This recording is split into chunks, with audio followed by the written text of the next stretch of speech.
All right, people, how we doing out there early in the morning? Because I've got a very, very busy schedule of the day, extremely busy, due to the fact that I got some very important things that have to be taken care of.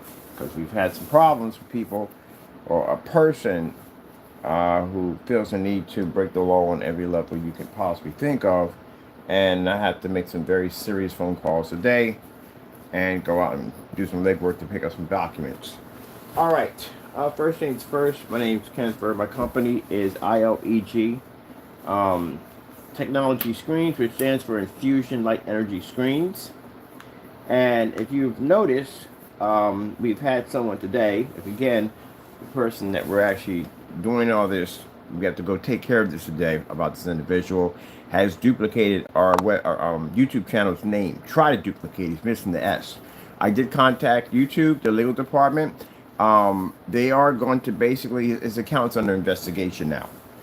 This is why, again, the reckless behavior adds up to so many things on why someone would just literally just go out and just constantly break the law on so many levels, violate the system on so many levels, is because of paperwork. That's why, because they feel that they don't have any, there's no consequences for them. That's what they feel. Now I'm talking about as in them, as in all of them? No. Those individuals who feel the need that they can do whatever they want to do, we speak of them and them only.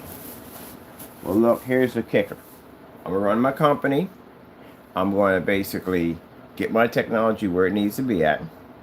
I'm going to get contracts with my corporation, my business, which is going to be a corporation pretty soon. I'm going to hit that level, like I said, when I first started my company. And nothing's going to stand in the way of what we have to do.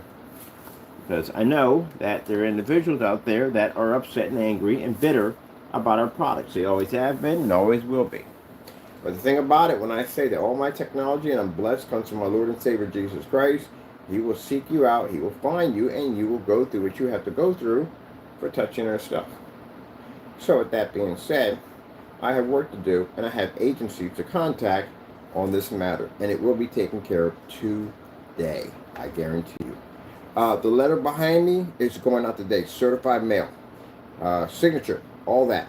To an individual, we'll mention his name, who goes by the name of Jamie Fernando Gonzalez, changed his YouTube channel, was once, at one point, it was Crow 1176. Now he's changed it out to Crow underscore BH 76. That's what we have on the documents, because we have all that recorded. That's what his channel was. And then last minute he changed it out to our name, which now his account's under investigation for basically for what is the name they're charging with him for the identity theft. Yeah, for duplicating a tag and posting to be us. So yeah, it's on YouTube for identity theft. I had to go file that yesterday. So it's not going well for this individual at all, period. But we don't care. It's not my problem at the end of the day. And I still have to contact immigration today. Because again, like I said, I'm being advised before we go out and file any more documents today, any more court orders, and we've got to go to court and file against this individual to sue him for touching copyrights.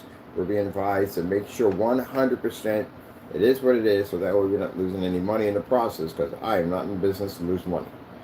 So anyway, let's go down that road. Until then, I have work to do and things that have to be done. As I said before, going on this YouTube channel saying moving on to bigger and better things, what did I tell you on the camera? We know this guy. We've known him for years. He has nothing to do. That individual, Jamie Fernando Gonzalez, is nothing more than a YouTube troll. That's it. Undermine it, sneaky, you name it, he's done it. We got evidence on everything he's done. He's a troll at the end of the day. So, again, you bought paint from a troll. That's why his website's not here. That's why his products are having issues. There's all kinds of stuff going on right now. But Monday's the day it's going to hit the fan. So, I got things to do. Before I can conduct business, we need to get that one taken care of first. Till then, I've got my ultra short over there on display. Because I got clients coming in today to check out our new technology. Yeah, that's my $60 ultra short throw. $50 projector, $60 ultra short throw right over there. Oh, by the way, if the product didn't work, it'd be virtually impossible for, as he said in my video, and I'm going to show, we dubbed this video, because I'm going to show my clients the video that he posted about us and the problems we've been having with the individual. Because again, like I said, everybody knows we have trolls. They know that. We have trolls. So for him to make a statement saying that our products, from his personal respective point of view, he's not a person you can trust, your credibility's down the drain. That our products come up dark and unwatchable. We got a history of knowing you doing this. Oh, Fernando, I already know from the door about paperwork. I do know about it. But I was hoping you work, because again, I want to take you to court. You said a lot of nasty things about my company that weren't true. So, yeah, there's that. Anyway, as I told you before, if people have paperwork or any kind of document, they will back it up 100%. So with that being said, I'm going to get my videos done today and get my clients in here to see our technology, and we're going to show off to my clients. They always ask me at the end of the day, like, do you get a lot of people that are angry over this? Because you ruffle a lot of feathers with this technology. Yeah, we do. Actually, we had people cancel orders, put money back in our account, curse us out in receipts. And these guys are business. They're like, really? I'm like, yeah, really. There's a fellow we have over on YouTube. He goes by Jamie Fernando Gonzalez. Your name is mentioned. And he has been carrying on and acting up, touching copyrights, all kinds of stuff. We have something called the blacklist. We send our clients to the blacklist to see him. At the end of the day, they said, well, that guy is absolutely awful. Yeah, they consider him awful. He's not a businessman. Jamie's a terrorist. He's not nowhere near a businessman whatsoever. And we showed him the video. I said, you got to see this. This guy is so threatened by our product, and it brings us money. We use that to make money. He's so threatened by our product that he goes on YouTube and does these fake demonstrations. Mr. Fernando, I have to have people in this environment to see this technology. I got to be at shows. I'm going to be in a lot of places with this technology. If it does exactly what you said, it would be virtually impossible for me to see this right now or any other client that walks into this environment. So it clearly shows at the end of the day, you're nothing but a massive YouTube troll, and that's all that you do. But more importantly, a document's being sent out today to your address, and only you can sign for it. And within that document, it states that the claims that you've made against my product on your YouTube channel, we are requesting our containers. We are requesting the information on the customer. And mind you, these are business people, are the only ones that purchased it at that time. We're requesting those documents. We're also requesting, at the end of the day, that you sign the item, because again, sign the contract. Because again, if what you're saying is 100% real, and you said through your trained eyes that that's how our product turned out because you have it, then you should have no problem signing the document once it reaches your address. Now, again, I told you consequences about not signing this thing within 3 days. I'm about to put my signature on it.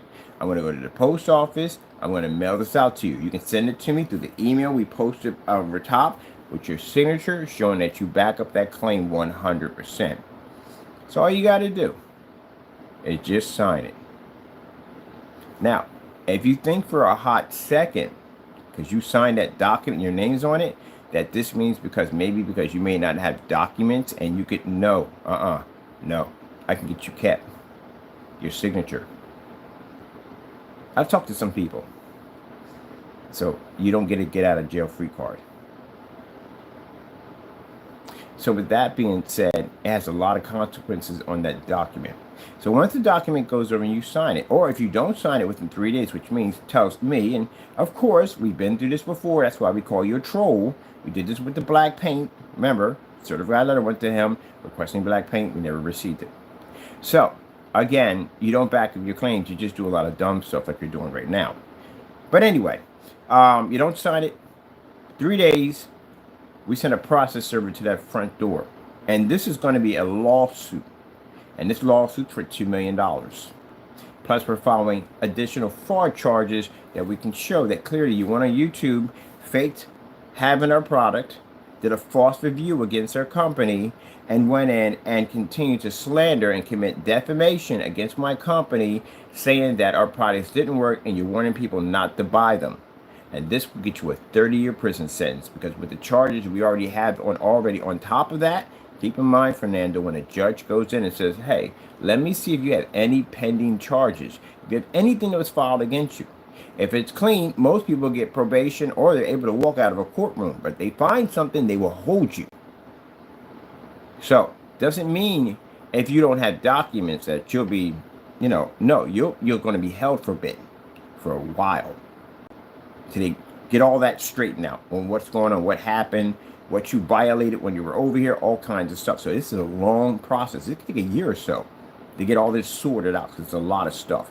And meanwhile, I'll be in and out of that unit to explain to them all the problems we've been having with you back and forth. Now, again, with that document, you don't sign it within 3 days, $2 million lawsuit, or filing fraud charges against you with the FBI for committing these acts against my company, because you can't back it up because the document never came back. And a process server will show up regardless if you're documented or not to that apartment. Because it's going to take time for this to process. So to make sure we got somebody there, and if I have to send as many as I can, I will. I'll send 10 of them to that apartment. I want to let you know at the end of the day that neither you or your wife will be able to move out of that building, because the documents can be served to anyone in the building, which I'm now finding out, over the age of 18. So you can't go anywhere. Meanwhile, while this is going down with that right there, that whole thing with you committing lies against my products, we're contacting ISIS. Because again, as I said before, we need to find out 100%. I know I got information on it, but it's not enough. I need to find out 100% from the horse's mouth itself, are you documented? And the reason why that's important, for those you need to know, because Jamie tried to make us to be racist at the end of the day, Mr. Fernando, you do not get to go to another country and commit crimes. This is the reason why people are campaigning, not saying everybody, the bad side of people that are, I think they're bad people, campaigning that they don't want your people here. The very things that you're doing now is what they're campaigning, what they don't want, and what they're accusing a lot of innocent Mexicans of being, which they are not, because I have a lot of friends that are Mexicans. And you're making them look bad. This is all going to go on court document. So this makes it bad for any couple or anybody who's trying to get into the United States. You just put a black eye on them. Because now it's going to be look like, oh yeah, it's 100% right. They do that. That's the last thing we need. So again, you got yourself in a situation. You can't go around screaming and calling people racist because you went out and broke the law multiple times. You did this to yourself. You could have came over here, as I said before. I got friends that came over here. They kept a little profile. They went out and they made a little money, and they start paying off for a retainer for an immigration attorney to get that paper started, to get it locked in. No. You come over here and you go buck wild and do the most dumbest things I've ever seen anybody do. And I got friends, like I said, I got Mexican friends of mine. They said, man, they saw you, Mr. Fernandez. They said, they'll knock you out. And the reason why they said this is because you're making them look bad.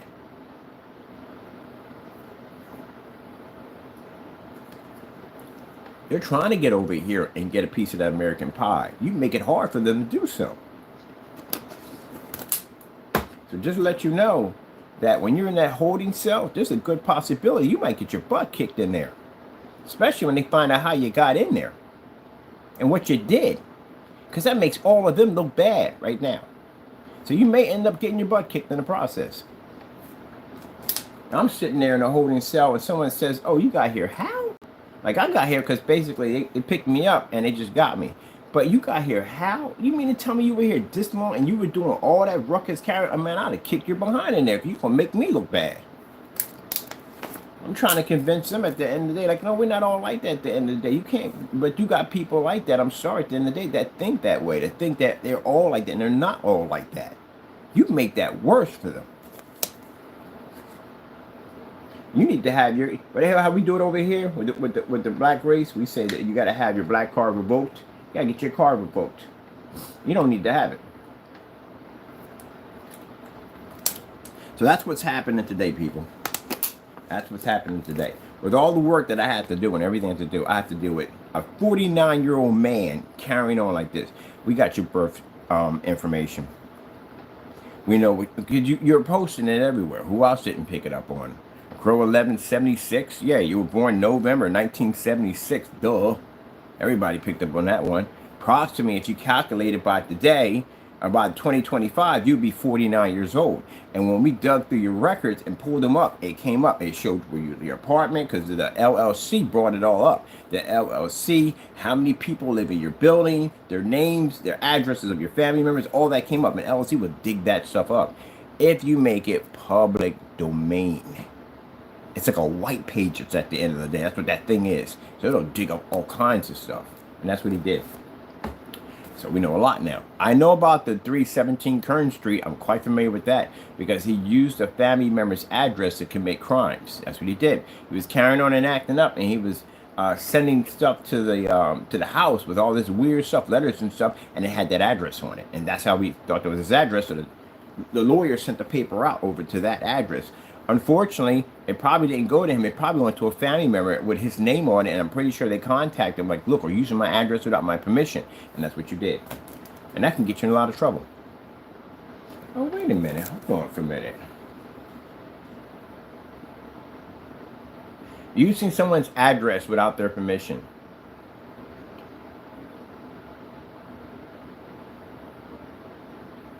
We got to contact some people. I never thought about that. We got your address, your real address. And the address that showed up on the court documents is an address on the 317 Kern Street, and you don't live there. Somebody else lives there. And you use someone's address without permission on a legal court document because, again, you were posing that that was your address. And we found your real one was under the LLC. I got to make contact with somebody. Let me see. Statute of limitations for fraud.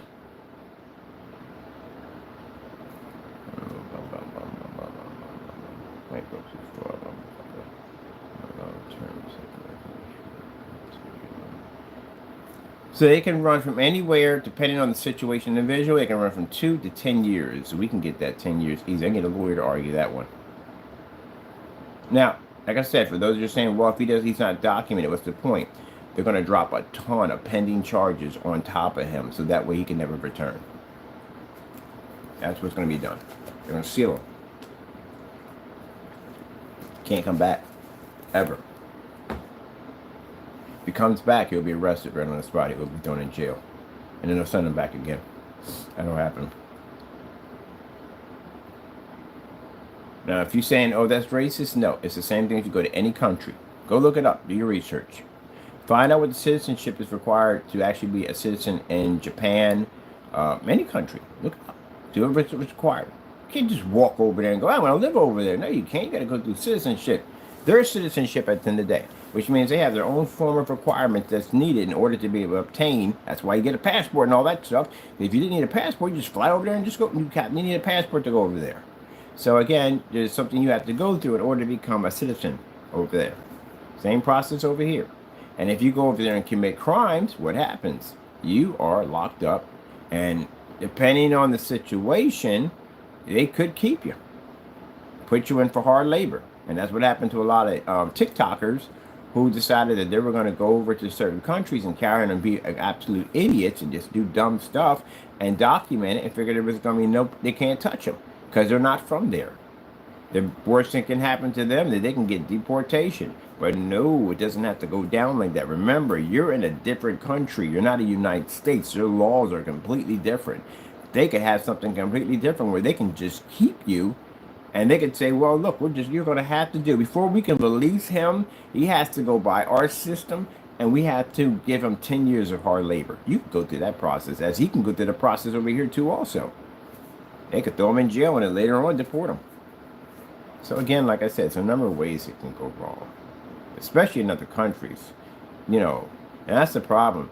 People go to other countries and they feel that they're going to have the same rules and how dumb can you be? I swear, you would have to be really, really ultra stupid to think that countries are going to carry the exact same laws and rules that you have in your country. How dumb can you be? That's why I tell people, you go to other countries, don't get over there and get drunk and carry on and act up. Because you do something stupid, you'll wake up in a jail somewhere thinking, what the freak just happened? Oh, you know, you got in your vehicle and you slammed into a couple of vehicles and you killed someone. Don't do stuff like that. And then you think like, oh, I'll contact the embassy and, you know, they'll get me out of the situation. No, you're not a diplomat. You're not anything high importance. At the end of the day, you don't have important status. You'll spend the rest of your life over there. What was that movie called? Midnight Express. True story. About a fellow who was trying to transport drugs. He was in Turkey. He was trying to transport drugs and got busted. He spent almost a lifetime over there. They was trying to keep him indefinitely. They can screw up the system over there at Mount. You got a lot of power. They can do whatever they want to do. So again, you're over in their country at the end of the day. And by technically, people felt sorry for him, but no, he was a man who had, the family had money. Because the guy said, if you needed something, his father said, if you need something, why didn't you ask me? They had money. Yeah. He decided to go out there and do something stupid. And yeah, he spent a good, he was over there so long. He literally spoke the language fluently. That tells you how long a person's been over there. If you saw the movie, I've seen the movie a couple of times. This is based on a true story. You know, it doesn't have to go that way. It can, over here, you have rights to a certain degree, but you do have rights. Over there, it can be pretty bad. There's a lot of things can go wrong. So I tell people, you go to foreign countries at the end of the day, act like you got some freaking common sense at the end of the day. Treat them how you would treat your family members. Be respectful. Don't go over and carry on and be ruckus. And remember, you represent the United States. Any place you go to, you represent your country. When you go over to an area and you basically are in that area, and visiting that place, you represent your country. Have a little respect. I remember when I was coming up, it was all about the pride of your family. You know, your kids came out groomed, looking nice and all that stuff. You know, pants hanging around the butt. No, I'm looking nice. You represent that family. Oh, you're the Jackson family. We're the Jackson family. Y'all sharp, dressing. Yeah, it's about representing that family. Same thing. And this joker just, man, that's why I said in the holding cell, he might get his butt kicked. And you got people trying to do something positive over here. And he's doing reckless stuff like that, like messing with government documents. Yeah, I'll go well for him.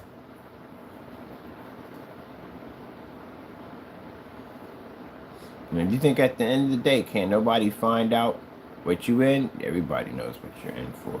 Everybody knows. Now, unlike this joker, who gets up in the morning, does absolutely nothing with his time, I got clients coming in. That's why I got the ultra short throw set up over here. We got the big screen over here. I like showing we can use these for giant computer screens. Excuse me. And one of the things, Mr. Fernando, as you haven't noticed about my screen here, is in order for me to see all this beautiful fine text on my screen that I can read crystal clear from all that screen would have to generate a tremendously high white level in order for me to read all this text from here. I got clients that come in, and when I bring up documents, I can show them that from there, they can read that screen with no problem. So unless I have mind-altering powers to be able to convince people, all my clients, all my customers, people I do business with on a daily basis, unless I convince them, all of them, at the end of the day, that everybody who's watching this is all fake, then we must all be crazy. So good luck trying to convince the judge that one. But keep in mind, you're going to paint that screen up in that courtroom. You're going to have the actual product in your hand. You're going to paint it up and take some black paint, put it right next to it, and let's see if we get the same results. So it's not going to go well, man, at all, in any way whatsoever. I sat there and said on camera, I said, this fellow is just full of hatred all day long. That all he does is just talk dirty. He's not only meet other people, dirty about other people's products and try to make his products look a certain way and try to tear everybody's products down. And I told y'all, a person claimed to be moving on to bigger and better things. I said he doesn't have anything at all, period. His moving on to bigger and better things is him doing close shots up in an apartment. Mind that he lied to his fans and said he had moved, and that's a pretty big lie. Of just basically criticizing other people. That's all he's been doing. And that's what you've been doing, Mr. Fernando. Fernando, you've been in your apartment, just going and just criticizing people's work at the end of the day. Saying nasty things that are not true about their products. But I'm about to change all that for you today. In a couple of hours, your life is about to change in a big, big way. And again, you can call it racist and whatever you want in the day, but you got to play by the rules by this country. That's what you have to learn. You can't go and do whatever you want to do, and the minute things don't work out for you, you want to scream racist, you want to go into a Karen, you don't get the chance to do that here. Just like if I go to your country, I got to abide by your rules and your regulations in your country. I do not have a right to go there and carry on and basically touch government documents, carry on, commit fraud, threats, harass people's families, cyber. I don't have the right to do that over there. When I go to Mexico, I go over there to visit and to show respect for the Mexican people. Not to go over there and do whatever I want to because I feel that there's no consequences because they can just deport me back where I'm at. I don't have a right to do that. Same respect I got to show over there, the same respect you have to show over here. And you have not done that. And this is the reason why you're in the situation you're in. So before you go again, I have videos stating ahead of time before you made your statement saying that this is not about race. This is a simple fact that we need to know you're documented just so we can bring you into court. And I sat there and said on camera multiple times, I hope you are documented. Because if you are, I can throw your butt in the prison for at least 80 years or more. Now, I've made that crystal clear multiple times. But you made it about race. That's what you did. Because, of course, that's what people do. Where they basically can't back up what they're doing or basically feel that at the end of the day they have been exposed. Your time is up. Time is counting down now. As we get to 9 o'clock, I'm going to come off this video and I'm going to be making some contact calls. There you go. I told people at the end of the day, look, it's interesting. Fernando reminds me of me when I was 16 years old, out there getting in trouble and carrying on. No respect, doing whatever I wanted to do. Thinking there's no consequences. No one's going to catch me. I'm too slick, I'm too this, I'm too that. No one's going to be able to catch me. Everybody gets caught. Two ways. A person can murder somebody and never ever go to jail. But when he passes off this earth, he still has to pay for it. Everybody has to pay. Your time is now. And the few hours that are ticking down right now for you, or the minutes and hours, whatever are ticking down for you right now, you have to understand that you had so many options to get out of this. We sent you a cease and desist order. We didn't have to do that. No one had to do that. And Fernando, if I had taken you to court and we didn't know about your situation, you would have been locked up there on the spot. They would definitely detained you. Now, for people saying, well, how do you know? There's a lot of heavy red flags that are popping up on it. I mean, very, very heavy flags. Very heavy flags that are popping up. And again, one of the more heavier flags, because we never ask for his documents, because again, we don't do that kind of stuff.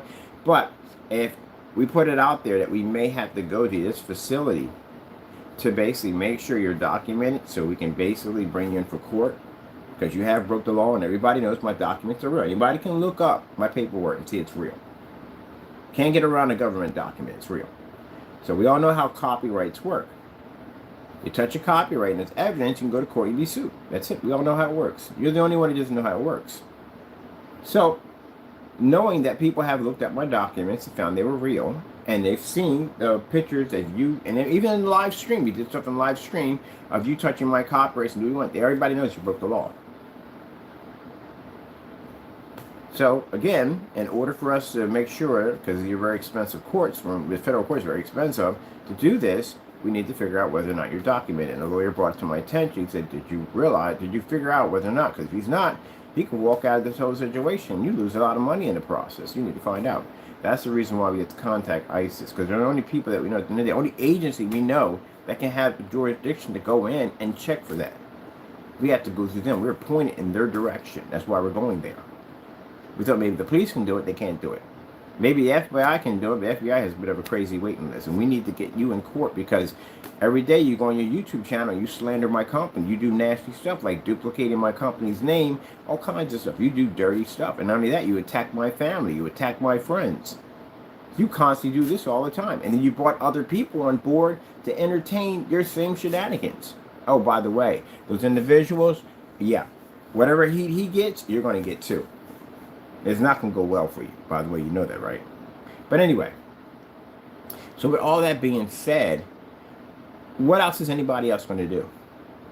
You're expecting people to sit there and take that kind of abuse? Most people, Mr. Fernando, would come see you. I'm surprised you're still breathing. The dumb stuff you do at the end of the day, I'm really 100% surprised you still have a pulse. Because I know people at the end of the day, if you had did that, they'd be on an airplane. They don't care how to get done. They'd contact, call somebody. They'd have been at your front door. They'd have climbed over that gate and beat the living brakes off of you for the way you've carried on. But again, when I talk to people about those copyrights, it's like, what is wrong with them? It's like somebody going on YouTube and dubbing someone's music where it sounds exactly like theirs and trying to sell it. Oh, you did that with the Frankenstein. Who's crazy enough to do something like that? Right out in the open. Unless you felt there was no consequences that would stick due to the fact that you don't have documents. Because nobody else would be crazy enough to do that. Now, making those statements, you would think, if anyone made a statement against me, like someone said, hey, look, your paint here is black paint. What do we do? Do we sit out here and say, well, you know, whatever, no, you don't ever hear from me again? Do I do that? No. I do dozens and dozens and dozens of videos of our stuff, not matching black paint, fabrics, films, all that other crazy stuff. I back it up. If somebody sat there and said, hey, your product, you said it takes a direct hit from sunlight, can you back that up? We go out there, we show demonstrations of a product. You got to back it up. You can't just make stuff up. So people, at the end of the day, if they're accused of something that they didn't do, they're going to back it up 100%. Like the receipt, digging through your house and tearing up to find a receipt. You can go back and shove it in the sales clerk's face that you had the receipt for this item. What is this we're watching? You didn't back it up at all. And that's something you should have backed up. If anything else, besides a receipt from Walmart, that's something you clearly should have backed up 100%, but he didn't. His office account, I think we've seen right now already, I think that what it checked last time, the stamp date was 8 days. Well, you're well aware of what's going on because you went and you changed the YouTube name over to our name. So if you had the energy to go in and do that, you could have prevented your documents, and you didn't do it. It's a lot of red flags. Why you're in the same apartment for that long, it's a lot. Now for people saying, oh, but people are spending days in apartments anyway. No, not really, to tell you the truth, at all, period. People live in apartments unless you're expecting to live by yourself and you don't basically plan to have a family or whatever whatsoever. You know, those are people that will be comfortable in that same apartment. And even those people, then they still move out because they're like, man, I've been in an apartment forever, man. I've outgrown it. Because you're going to outgrow it. You're going to buy stuff. That's what you do. And that's what we do. We see little knickknacks and stuff and we buy stuff and we add it to the apartment. Next time we turn around, we don't have room for anything that we buy. And now we know that we realize that we have outgrown the apartment. It's time to get a bigger one. And we'll just keep continuing that process. Because that's human nature. That's what we do. And apparently by the items you have in your apartment and the things you buy, you do have money. So with that being said, you could easily move out of that environment and get a house. You've been had a house by now. Rented a house by now, easily. Unless you don't have proper paperwork to do it. Because you have to have very serious paperwork to rent a house or an apartment, depending on who's renting it. You have to have them. I know I went through it like multiple times. I went from several rental rooms to renting a house. A very different process. Now, I'm going to have my clients come in. What time we have right now? Phone's dead because I had to go charge it because somebody got in a fight with a charger. Yeah, took my phone. That's, you know, it's toys in there too. Fighting my charger. I got time on here. Let me see. We got roughly, I think it's 6 something. 6:45 or something. So I got a few video demonstrations to do on my Archer display. Got to be on Facebook. Got to be on a couple other social media sites to show up our technology over there. The new Quantum Black Star. I told you from the door that any screen paint we develop, especially if it has an impressive start from the door, halo systems, all that crazy stuff, they're threatened by it. They're terrified of it. We told you that. You know why they can't talk about the ad tech and the other visible technology? We don't just develop one type of screen. We develop all types of technology. You know why they only stick to certain ones? Because that's the only ones they can understand. They can't understand the rest of them. Think about it. We made a screen paint on projector mapping applications. We did all this demonstrations on projector. Did they talk about it one time? No. You know why? They don't know what they're talking about. They don't know anything about it. That's why they only stick to certain topics. Either it's all of it or none of it. So, as I said before, with all the substantial evidence we have, if you're talking about the quantum black, I would love for you to be a United States citizen because I want to get you in the courtroom on that. And if we found out the dumb document, oh my goodness, Mr. Fernando, man, I'm coming down to Cali. I'm literally going to take a trip to California. I know you got fires going on right now in Myrtle Beach. They're on fire again. Yep, Myrtle Beach. I have to hope everything's okay down there. But there are massive fires that are popping up down there again. But anyway, if we can't get down there, if I can't get a representative down there, we'll get down there sooner or later. I'm not filing those charges here. I'm coming to your state to file. I'm getting a warrant for your arrest. I'm dead serious. I've been to California a long time. I got some trip time coming up. Oh, me and a Marine gonna pop down there. I'm getting a warrant for your arrest. I'm coming to your state to put that warrant out. Showing that we've had all kinds of problems. I even got a process server over there in California. We need you arrested on the spot. So, if we find out if we get where we need to get at the end of the day. I hope we do. I hope you are an American citizen. Looking forward to going to the boardwalk. I haven't been there in years. Get a little vacation time in. Well, it's going to be kind of crazy because they got fires going on right now. I don't know what the freak's going to be going on there now. But yeah, I don't think that's too close. How close is Myrtle Beach or Los Angeles? But anyway, get down there. Me and my people will come down. And we'll go down to the California police station we're going to go to. We'll bring a lawyer with us. Bring all our documents and everything. Let them know, lawyer, let them know that we need a warrant for your arrest. We need you locked up on the spot because we've had a lot of problems with you over in the next state, and you've been harassing family members, you've been terroristic threats, all that stuff. We've already had a process server here in California. We had the agency, and we want you picked up and arrested. Monday's a very interesting day for you, my friend. Now, I'm going to get back to having some fun here with this technology and messing around with my surface. Threaten. Boy, they threaten at the end of the day.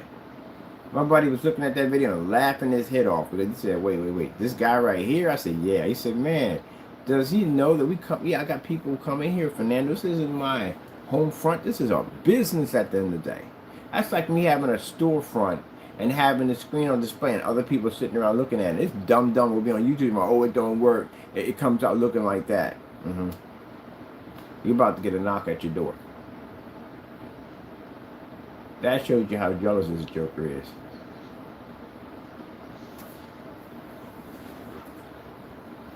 That's why you can't file any court documents against us. There's a whole lot of... I'm really looking to say, hey, you file a horse court? You can't.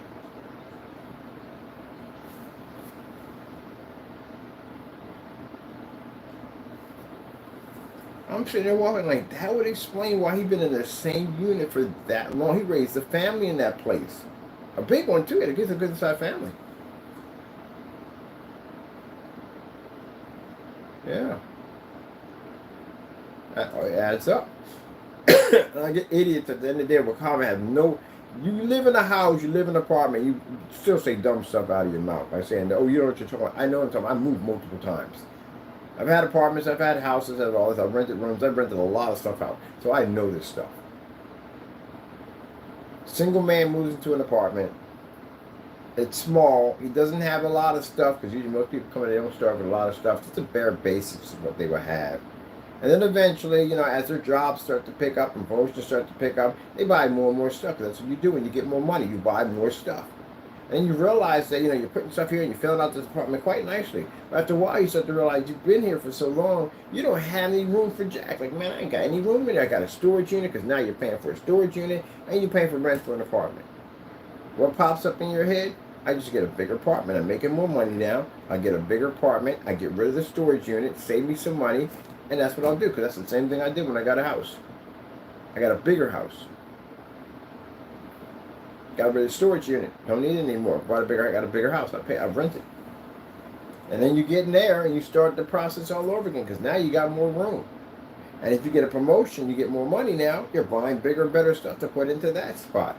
And next thing you know, you outgrow that one too, and you get something else. And the next thing you know, hey, a baby may pop out. So now you got a baby, and that's another person that you're going to need another room for, because they can't be in your room at the end of the day, so you got to give them their own room. A good thing you got a one-bedroom house or one-bedroom apartment, that's fantastic. But then, boom, you have another kid may pop out. But now you can't have both in the middle room. That they're both girls, that works. But if it's a boy and girl, that's not going to work. You can't have them both in the same room as they start to grow up. So now you got to go out and you think at the end of the day, if I'm going to spend all this money for a freaking apartment, these apartments are expensive for a two-bedroom apartment, I might as well go rent a house. And that's true. Rent a house, you get a backyard, kids can run around in, you got a driveway, whatever you get with it. This is a better upgrade for you and your family, and that's what people do. That's just human behavior, basic human behavior. But you spent that much time in one unit and raised a family in it. And that place is packed. You look in the videos, everything. I couldn't understand, like, why is all his stuff? He's just, like, everything's all compact in the place. And even when the processor came to do his dog hair, and you can see it in the pictures, just all matted inside the gate in this place. Can't go anywhere.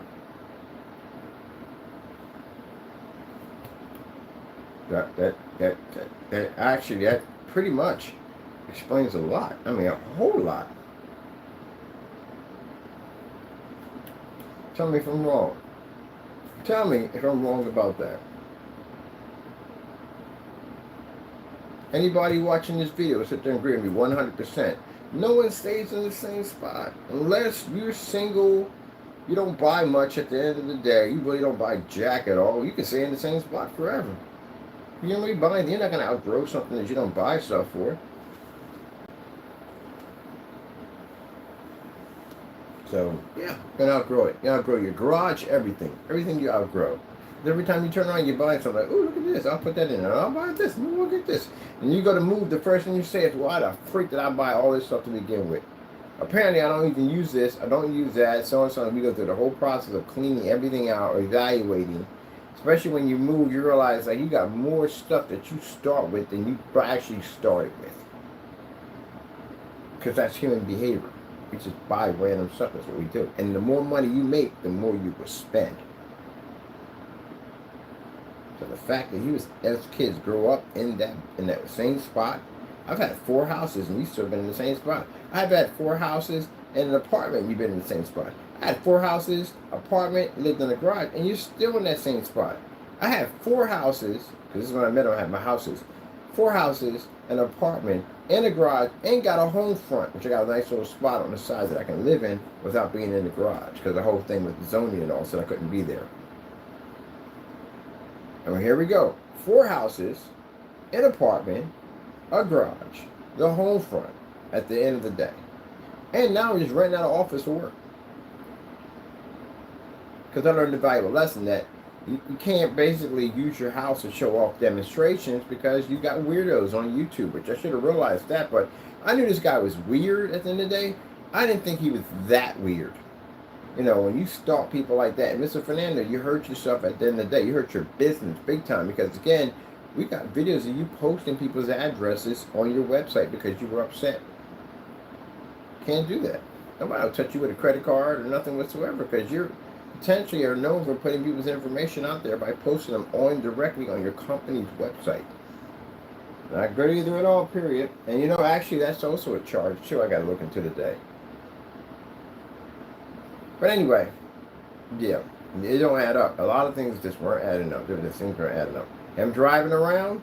Yeah, you can drive around without a license. I know plenty of people, like I said before, have been driving for years and don't have a license at all, period. Now, I don't know what the state ID over there is, Our state ID over here, there's two types of state ID. There's one you can actually go on, you have to bring your birth certificate, social security numbers, all that stuff. And then there's one called a state ID, which basically, technically, you have to bring anything. Just a bill showing you're getting a bill at this, basically about it. There's other things that pop up too, social security numbers. Social security numbers are required for anything. They're required for internet. They're required for cell phones. But keep in mind, you can get burners too. So a lot of things. Or the phones could be in somebody else's name. Yeah. Like I said, I got friends of mine, like I said, that are undocumented, and they tell me all kinds of stuff like, yeah, you can get that and this and pick that up and so and so and so.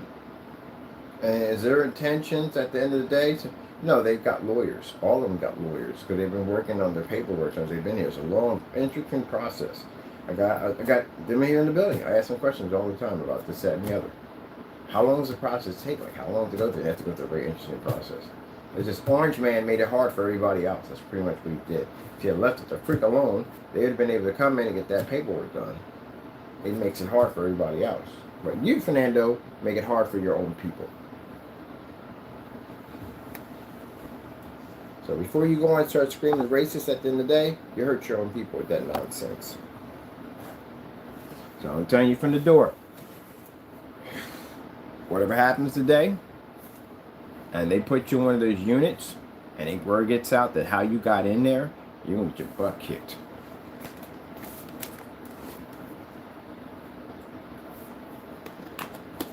If I found out and I was in there, that you mean to tell me I came here, I worked very hard, I'm trying to do something,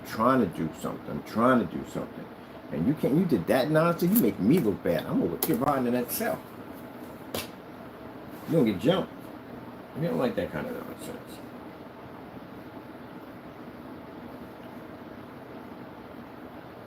Fire! You got this on the PlayStation? You got this. Bam! You got on the PlayStation.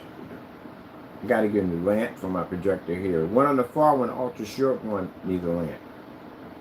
I can't remember last time changed the lamp on it. I think the last time I changed the lamp I was in Haventown. So yeah, it needs a new lamp. I'm pretty much running on nothing on this thing. I'm surprised it hasn't popped. I would like to get a Casio laser projector in here. I like that projector, but I gotta have it up high so he don't walk in front of it. And I gotta have it close to the screen so I don't walk into it. So I'm looking at an ultra short. They do make an ultra short version. They should be quite cheap. Don't want to walk in front of it. Let's see. Now, I'm tired of talking about this. Pretty sure everybody's tired of hearing about this. But I have to come up and say certain things because he's a very nasty human being. Try to make me seem that I was something that I wasn't. And I'm going to do what I have to do. Get this finished. Get this done. Hopefully, fingers are crossed, that my friend was made me wrong. And you are a citizen. Because, man, if you are, Mr. Fernando, I'm getting airline tickets. I'm coming to California. Yep. I'm coming to California. Me and my people. Bring my people with me. Marine's coming with me because he definitely wants to come down. And I'm bringing a lawyer. We're going to go down to where we got to go to talk to whoever. And we're going to basically explain to them the situation, the problems that we're having from you over in Pennsylvania. And this is the reason why we need to file charges here in California. And I'll come there for court. I got no problem with it whatsoever. I need the vacation time anyway. I work too hard to get you arrested on the spot. We need you arrested. Now, you enjoy your Monday. Because I'm definitely going to enjoy mine. Now, I'm going to go over here and play with this stuff a little bit. What the? Oh, that's fire. I give you fire.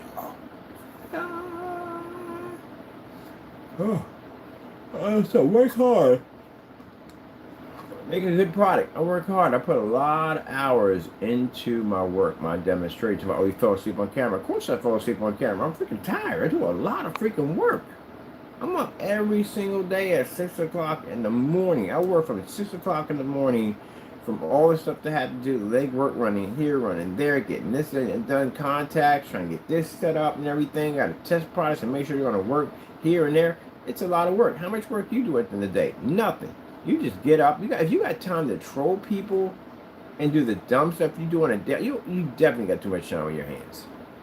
I have no time to be sitting around making multiple email accounts, multiple YouTube accounts, contacting people. You freaking like 7 o'clock in the morning, joke over here screaming and yelling at me at 7 o'clock in the morning about some dumb nonsense, and I'm working. That's why if you look at if people go to my YouTube channel and dig up the stuff that I have done compared to what you have done. You got nothing, you don't do anything, you don't work, you're lazy.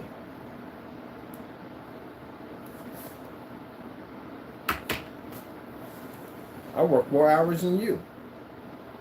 And you work what, 9 to 5? So when you come home, do you work? I work 24 hours. I work all the time. I have to. It's technology. It requires a lot of testing. That's why I can sit here and do these demonstrations like this. Sheesh. And they're going to sit there and go, oh, we fell asleep on camera. Yeah, I did. I'm tired. I work a lot of hours. So excuse me for being a human being at the end of the day, putting all my time and work into designing a product so basically I can stand behind something I can respect. Unlike you that you can't. Jeez, my goodness. This guy, like I said, wants to basically tear me down in any way you possibly can. But God's tired of it. I'm tired of it. I'm really tired of it. And this is why I'm going to get this done. Even if I have to come to California, I will. Because I'm tired of it, Fernando. I am really tired of it. And I tell you something, this whole ordeal, I've learned a lot about myself. I've learned that I'm a changed person. I'm a patient person. Because if I wasn't patient, Mr. Fernando, and this had been 20 years, 30 years down the line when I was a young buck, I'd have got you off this earth the hard way. I'd have come down and get you. And make a difference, 16 or not. I got plenty of OGs at the end of the day. I said, look, we got a problem with this joke over here in California carrying on and cutting up. This is what he's been doing to me. No problem, we got you. Locked and loaded. We'd have been down there. If we ain't to bring anything on the western, we could buy when we get down there. We'd have locked and loaded. But if we dropped in Cali, we'd have went down and picked up what we had to pick up. I got people got connections down there. So we can go in there and pick up whatever the freak we need. That gate you got at the end of the day, please. But I mean, I got people at the end of the day that I don't have ties with. You got a problem. You call one of these people up, the first thing they're going to say is, if something goes down, are you ready to go to jail? You know people like this. And these are people in and out of the prison system. They don't freaking care. Because they can survive in there. Most people don't want to go to jail because they don't know what's waiting for them. They don't know if they're going to be able to survive. They don't know if they can handle it. But these people know this. They know how to handle it. They can survive. They can live in there with no problem whatsoever. So the first thing they'll say is, hey, look, give me a chance to go back, see my people, run my business, this, that, and the other. It's a second home for them. So they're good like that. I know people like this. So they'll say, look, I'm going to tell you something. If this go down, I'm going to let you know. I'm going in there buck wild. I'm going to do what I got to do. Because that's just me. But are you prepared to throw your life away? Because I'll do it easily. But they got your back. I know people. I should roll with people like that. They come down there, they don't care about your gate at the end of the day. They'll climb over or go through it, as long as they get to you. They don't care about that gate you have up there. They'll cut that thing down, go through a window, whatever they got to do, but they're going to get you. Or they'll sit up there and wait for you to go to work and get you. If I was that type of person, that's what would have happened. I could easily get to you. So that shows me at the end of the day that the person that I used to be many years back, there we go. All right, move my camera around just to get back in signal. But anyway, like I said, it allows me to basically evaluate myself as who I used to be and who I'm not anymore. Because like I said, the short fused human being I used to be many years back, Mr. Fernando, I've actually pointed a gun at people who stared at me the wrong way because I took it as a threat. That's how strong I was at 16 years old. I was a kid. But in my mind, at the end of the day, I felt that the world was against me and I had to do whatever I had to do to defend myself, no matter what. So you looked in my direction, I'll pull on you. Because I looked at it as a word of threat at the end of the day. That's the hostile environment I live in. For some people sit there and go, well, no, you didn't live in my hostile environment. Because looking the wrong way at somebody at the end of the day, I mean, you might not come back home the next day. You could be outside going to the store and somebody roll up on you on the vehicle and pull out and that's it, you're gone. Take off. So it can mean a lot of things. So you have to get to that person before they get to you. And then on top of that, cause significant damage to let that family know if you step over that line, you're going to get the same thing too. That's the kind of hostility neighborhood I lived in. And when you live in neighborhoods like this, you become that part of that neighborhood. You become that what the neighborhood is. So what I like about when I got saved and my life changed, I had to test. I had to go through tests. Lord had to see exactly if he was put in that situation. That's why I feel when people come into my life, why is the Lord putting this person in your life and doing all this stuff at the end of the day? Because sometimes you have to be tested. And these tests are very important because at the end of the day, it shows that you have changed. You're not the same person anymore. If you had did what you did and I lived in that neighborhood, you'd have been gone. No doubt about it. I couldn't care less who you had, who you was connected to. I didn't care. You're going to have to kill me on the way in. You definitely have to kill me on the way out. You're going to have to do something, but I am coming to get you, no matter what. So I was always ready to die. Because when you live in neighborhoods like that, you always had to be prepared that you may not come home for anything. Yeah, 15 years old, carrying a Glock. It isn't because I carried it because I thought it was big and bad. I carried it because I wanted to come back home the next day because I've seen people get murdered out there in the streets and I was not going to be one of them. So that's how I grew up at 15 years old. Because I came there from Delaware to there. I came back from a suburban, beautiful neighborhood to the heart of Strawberry Mansion. That's where I went to. I learned a lot of things in that timeline that I lived there. I watched a lot of death. So, if I was that type of person who basically believed in revenge and all that stuff, I'd still be connected to the same people. I probably wouldn't have any of this whatsoever because I'd still be out there doing the devil's work at the end of the day. So none of these blessings would exist. And two things would probably have happened to me. I'd probably be dead. I'd probably be in jail somewhere serving a real lengthy jail time sentence. So I like the fact that, the situation I got put in by these 5 individuals who jumped on the bandwagon with him and tried to make my life uncomfortable. I like the fact that I did not allow that nonsense to get to me to a point that I was going to throw away everything that I worked for. Or throw away the salvation and relationship that I built with the Lord. Sometimes Christian, and I'm speaking to the Christians out there and people that are not, you'll learn. Sometimes the Lord will bring things into your life to make your life miserable. And the reason why he does that because he's building your faith. He's making you stronger. They can't touch you. They can't hurt you. They can't take nothing from you, but they will be there. And they're there. It's called Christian boot camp. They will be there to strengthen your faith against the devil. The things he's doing, yeah, he works for the devil. He's definitely. The things they do, they work for the devil. But they're brought there for a purpose to help you, to make you stronger at the end of the day. Their time will come. They will pay for their consequences if they don't learn to turn it around. But you, on the other hand, you are always protected no matter what. And you will continue to, your blessings will continue to grow. You will continue to have many victories because you serve God. And there, on the other hand, they will basically suffer the end of the worst of all things due to the fact that they serve Satan. But there, you'll have people in your life like this because, again, they're basically to test you. Now, Lord knows the kind of person I was when I was young, the destructive behavior that I had. And sometimes I've had to have people like that in my life to see exactly how strong is my faith with God. Am I going to let the devil get me upset and angry? Because he'll jump in my head and say things all the time. Well, you can take care of that now. You got ties down there. You know people down there. You can make one phone call and it'll be over just like that. And I can, Mr. Fernando. I can make a phone call and it can be over just like that. All kinds of stuff pop up in my head. The devil get in there and mess with you all day long. Yeah, you're going to let him talk to you like that. Man, back in the day, you would have offed him just like that, just for looking at you. And you're going to basically let him talk and get nasty and smart with you. And you're not going to do anything about that? You heard that voice before? Yeah, that's one of his famous ones. You got to go over there and take care of that.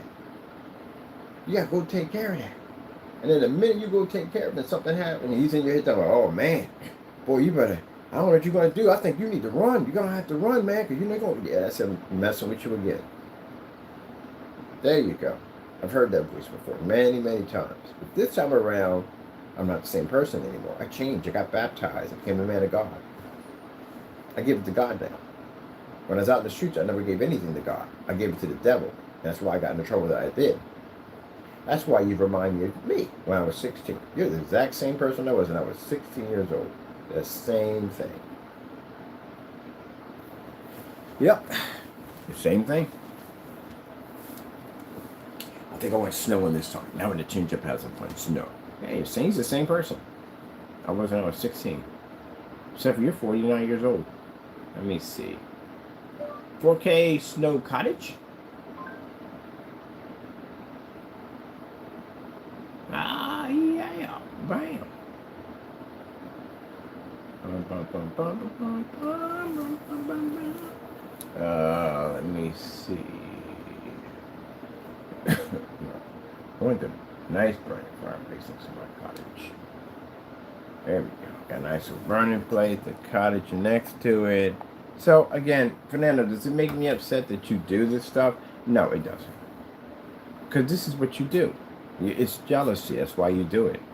Meanwhile, I'm going to have clients in here looking at this screen. The same screen that you said in the day doesn't work. I'm going to have clients looking at this. I'm going to be contracted for this. I'm going to make a lot of money off this technology right here. You see your future versus mine? My future? Well, I'm going to be rich. I'm going to have major clients coming in every day to see this technology. Even the person that owns the building wants to invest in my technology. And your future, well, two things. Either you're going to be here in the United States or you're going to be deported.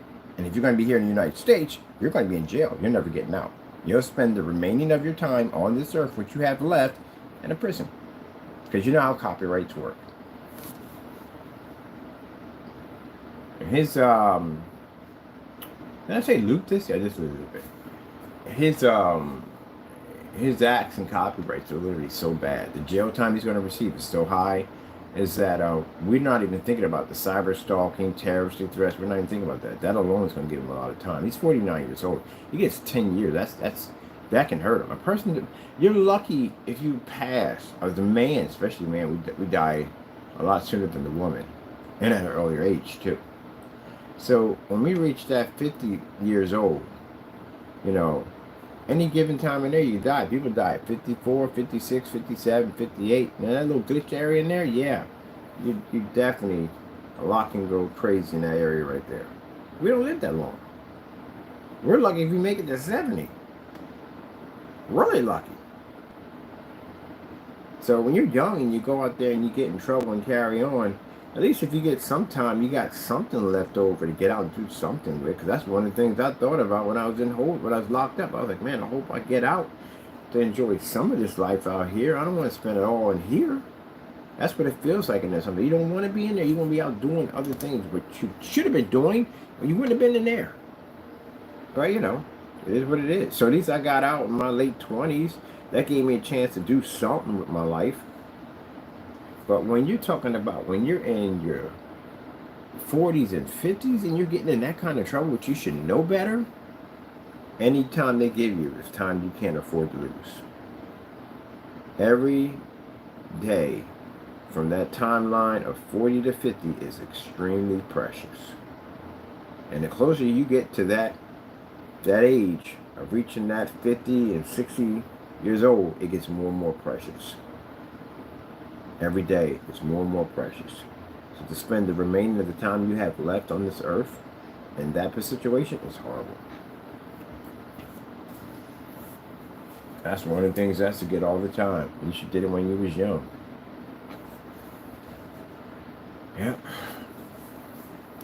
So, he thinks at the end of the day that I'm going to be celebrating all this happened to you? Nah, I'm not. You're stupid. That's what you are. I consider you to be stupid. You had options. Many, many options were given to you. You didn't take any of them at all.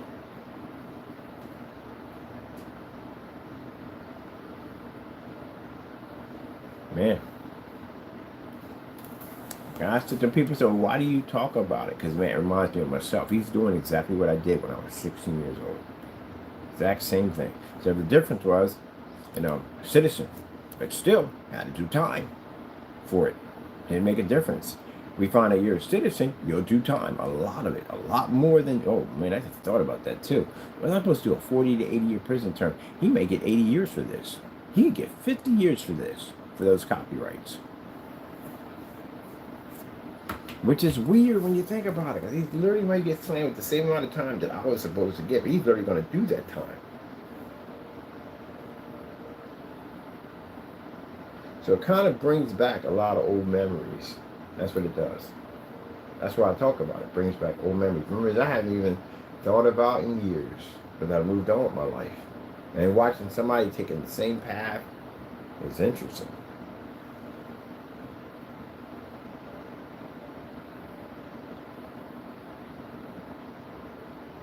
That would have been nice.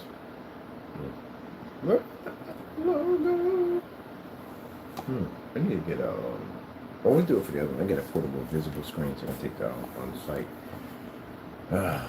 I hope the weather's good next month, because I want to be on site. I just don't want to be freezing to death while I'm trying to set up equipment.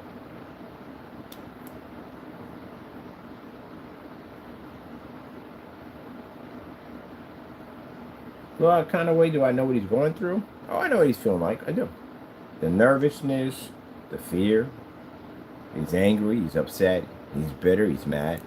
But you did that to yourself, that's your fault. But the fear, he has fear. He's scared. He's very scared. I can tell you that right now, he's very scared. Thought process of trying to figure out how to process it all. It's a nightmare.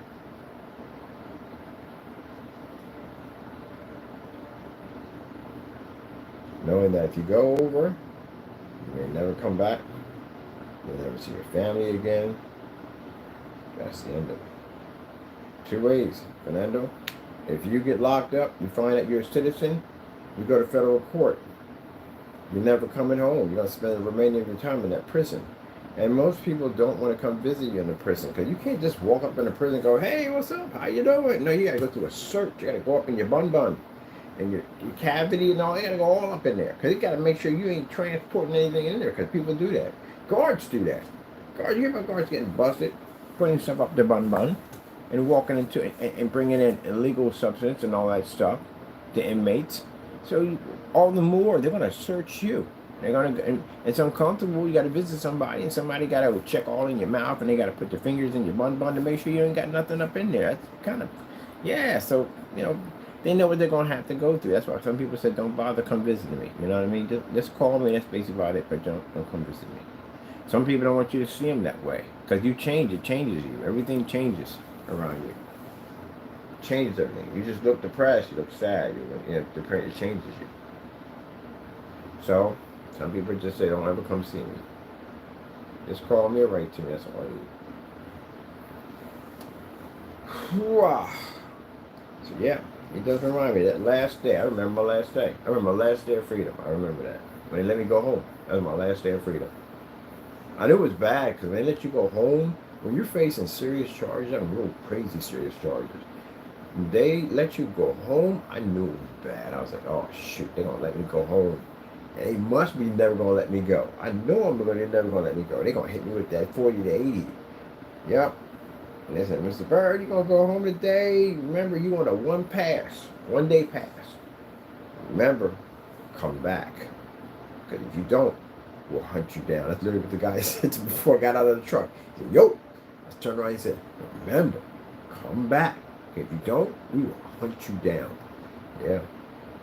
And they would too. But the thought, don't change the fact that the thought didn't pop up in my head 100,000 times when I was sitting there watching my family, looking at my family and my friends, and out there joking and laughing. And the thought was just, the devil's in there. You gotta run. If you don't run, you'll never get out. You'll be stuck in there forever. They'll never let you out. You gotta run. You gotta run. You gotta run. And Satan's telling me this. And the Lord's like, don't run. Don't you do it. You don't have no faith in me at the end of the day? Everything you read in the Bible, you have no faith in me. Then I'm going to get you out of this situation. I remember hearing that conversation made back and forth. I was sitting there smiling, talking to family, hugging them. That was on one side, God's on the other side. Back and forth in my head. Lord said, trust in me. You're going to be a free man one day. But you have to pay for what you've done. Sure enough, that night, sitting around my family, devil popped in there again and started talking again. Says, look, you're at the door. All you got to do is open it up and walk away. You got contact. I got contacts in North Carolina, in South Carolina, down south, all the area, boondocks, all that. You can go down there and disappear. No one will find you. They won't go down there. They'll go down there. Trust me, they will. But that's what he told me. And the thought process, my mom saw me thinking. She knew what I was going to do because she saw the door crack open a little. I was about to step out. But she said, don't do it. Don't let the devil mess it up for you. Have faith in God. You're going to get out of this. Go do your time because you had to, Mr. Fernando. But you don't know how to do time at the end of the day because you're scared. But you have to face facts. All actions that you do, be a man and face up to it. And as she said to me, you got to be a man about it. You did it. You know what you did. You got to face it. And that's what I did. So when the truck came to pick me up, I turned around. I saw my family for the last time, for the time I had to be in there. The only person allowed to come see me was my mother. And I only allowed her to see me once a month because the distance up there was really far up there. And she wouldn't even put the strain on her. So she came up once a month to see me. The rest of the family I didn't see anymore. Until I got released. So, I know what's going through your head. I know everything that's going through your head. The anxiety, I know it all of it. Every bit of it. Because I went through it myself. It's kind of like, I can feel what you're feeling right now. Because I already did it already. Yep. Thank goodness I ain't listening to the devil walk out that door. I ain't so glad. Because, man, I wouldn't be here right now doing this. So you didn't exist, Mr. Fernando, at any of that time. You did not exist. Through all that, when I went to court and everything I had to go through and fight the devil at the end of the day, all that I went through, getting transferred out, getting baptized, getting my life together, walking the straight line with the Lord, losing it all, gaining it back, and getting my salvation back because I fell. You weren't there for any of that. Were you there when I sat there and I remember I had family radio. I might have done with family radio today. I listened to scriptures. Family radio, playing it constantly all the time. Living in a drug-infested neighborhood. Trying to separate myself. And I don't want to be around these demons at the end of the day. But I was going out there passing God Love You tracks for people trying to get them saved. Because I seen the destruction that was coming before them. And I wanted to help them. Because I cared that much about the drug dealers in my neighborhood. And the people that were on drugs that I didn't want to see them go to hell. Were you there for that? You weren't there for none of that, were you? You weren't there when the Lord blessed me with the ability to build these PCs? When I sat there in my house and I read from the Bible and the Lord blessed me with understanding and knowledge, were you there? You weren't, were you? You weren't there when I was blessed to be able to build these machines and the Lord gave me these blessings. Were you there when I started developing this technology under Crystal Ridge Technology screens? Were you there? You weren't there, were you? You weren't in Home Depot when the Lord talked to me and told me what to make this product. You weren't there for any of that. At all, period. So what makes you think at the end of the day that you know my Lord's blessings if you weren't even there? That's the reason why you're in the trouble that you are now. Everything comes with a price. And that's what you will learn. And when the time comes, you're going to be met with a decision. All men and all women are met with this decision. And the decision is which side that you decide that you're going to serve. Now, you can go back over there and you continue to do dirty things at the end of the day. And like I said before, the devil's goal is to kill you. And he can continue his process, but this time he'll bump you into somebody at the end of the day that will take your life. Somebody that will put up with your nonsense. And he knows this. And he'll point you in that direction. You have documents, which again, but you have documents, and you'll go through the prison system, and you definitely will meet someone in there that will basically either mess with you or try to do something to you, or at the end of the day, try to dodge this, you're going to kick your head in. So the opportunity is higher there, much higher there. So you know he's got an easier chance of getting rid of you. Or you can learn from this experience Get down on your knees and repent to God and ask for forgiveness for your sins and accept Lord and Savior as your Jesus Christ as your Savior before it's too late. Because in the situation you're in right now, there's no way out of this at all. Either way, it's going to happen. There's no way out of this. We contact them, they're going to reach out to you, just so you know that. They're going to look up everything on you because we need this for court. It ain't like we're walking in there and we don't have any dockets on you, no information, no proof of process service coming to your door. We can show we've had a history of problems with you.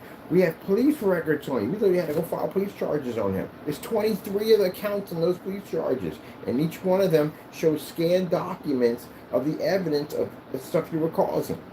I got family members that'll vouch as witnesses that you have attacked them. So either way, it's not going to go well. You're going to face it, whether you like it or not. Just like I had to face my time, whether I liked it or not, I had to face it. I did it. I had to serve it. So, you're going to have to go through what you got to go through. But at least at the end of the day, you have God on your side, not the devil. At least in the situation, having God on your side, God can help you get through it all.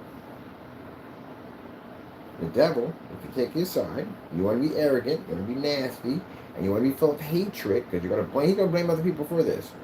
Oh, I got deported. It's his fault. He's nasty. He did, not knowing the stuff that you did to cause all that to get you in that situation. That's what you would do, because you're doing it now. By calling me racist, you're doing it now. You're not learning anything. You don't choose the right side, it's going to cost you big time. And again, you lash out and get angry, you want to blame everybody for something you did. You choose the devil, the devil's like, well, I still got him. I'm going to try to figure out how to kill him. Because that's what he's going to do now. He's got you, he invested his time into you already. He's going to figure a way how to get rid of you now. Because you're good to him now.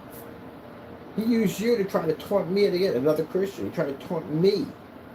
You're not another Christian, but he used you as an instrument to try to get me to do something to you so I would lose my salvation. And it didn't work at all. It's a little game he likes to play. Because I can see him a mile away. I played your game already. I know all your rules and regulations. I know the tricks you play at the end of the day. So, bye, Satan. But you, on the other hand, you listen to him. So, again, you're going to have to make that decision. And unfortunately, some people, or just put it away, some people are blessed to be able to make that decision when everything is going well. And other people will make that decision when they will be at their absolute lowest and darkest hour. They'll make that decision. You can become a man of God, or you can become a servant of the devil, which you are right now. God is to give you everlasting life, happiness, true salvation. And the devil is to kill you and torment you as long as he possibly can until it's his time. Which side are you going to choose? I got my option, Mr. Fernando.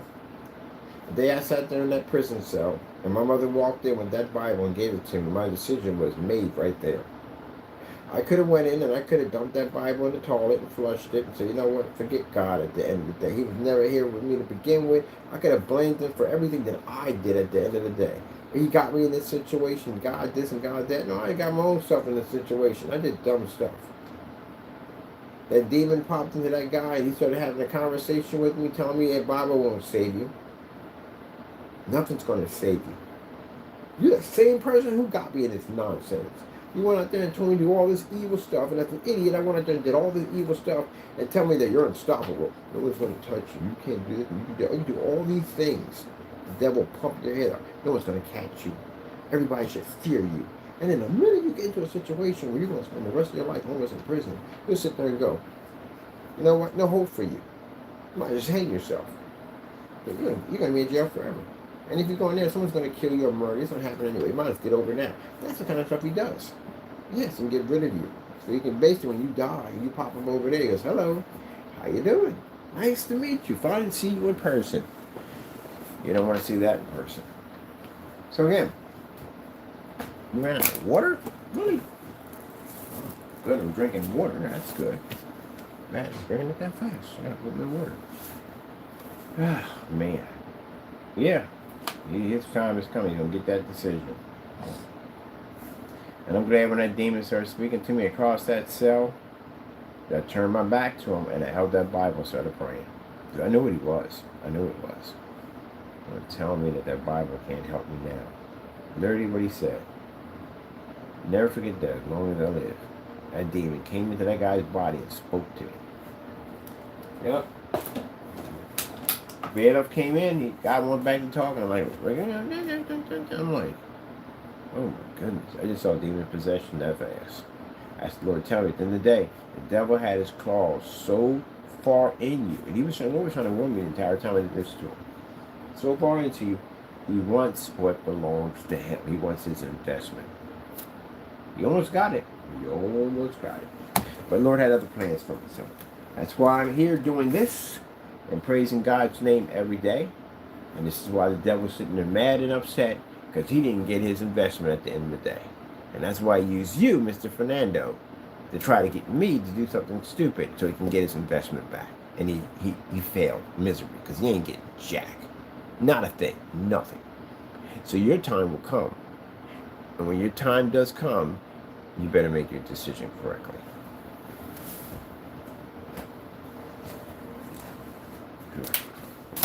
Bum bum. Bum bum bum bum bum. Bum bum bum bum. Hey, interesting character today. Very interesting character today. Yep. Anyway, don't worry about that. I know them all too well. I know how to stay away from them. All right, let me see. I got to be at the post office and send out this letter to you, so we can get you to go in and, you know, do what you need to do.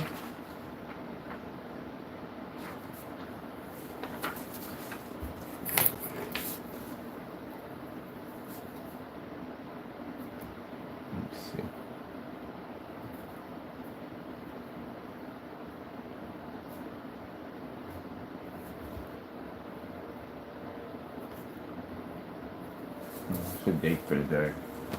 I don't keep track of days for Jack. It should be the 3rd, right? There should be the 3rd, yeah, because I remember it's the 3rd. So, let's see. So,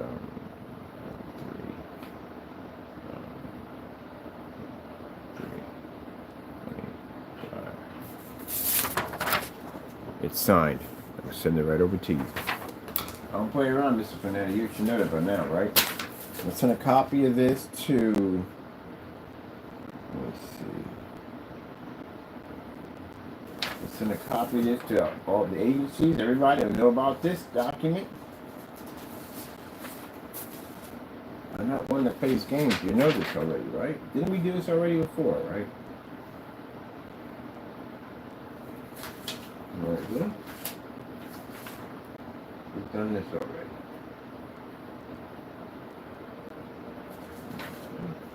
Look at few memories.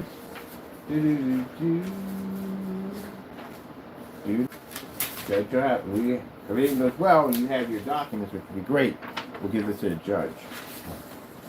Let them know that we requested, because keep in mind this will be a separate lawsuit for the quantum, not the quantum, it is quantum fusion, quantum black star.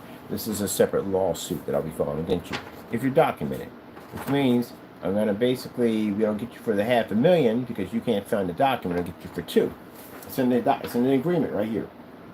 So if you don't sign it, if you do sign it, you got to go to court and back this up that what you claimed in your video actually happened, and that's not going to happen. We both know that.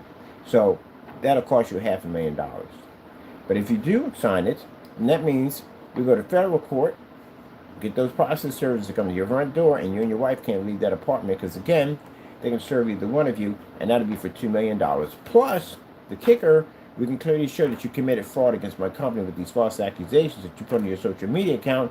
We can also show that we sent you a document to sign to back up your claims and you didn't do it. So therefore, I'm going to be filing for fraud charges against you through the FBI. And again, I hope the judge gives you 30 years. So, document on its way. Okay, let me see right here to make concern.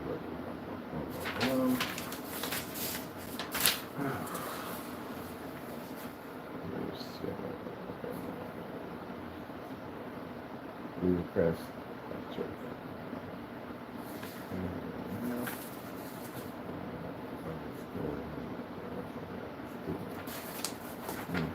That's one. And if you think the judge won't honor this, they will. I've done these before. Fernando, what I find interesting about you is you act like I was born yesterday.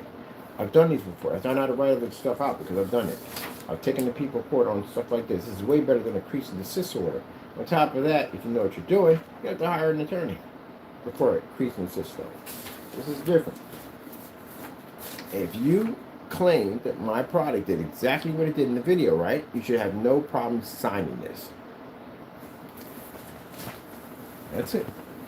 Let me go figure out where I put the rest of the video. You get the wires on there, Taco? Wires.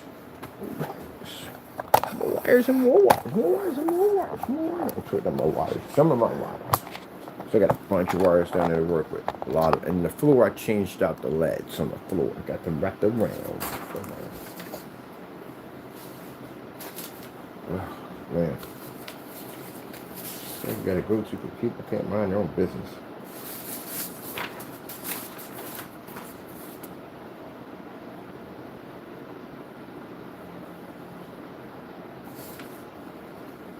Oh, this is it. This one here, right here.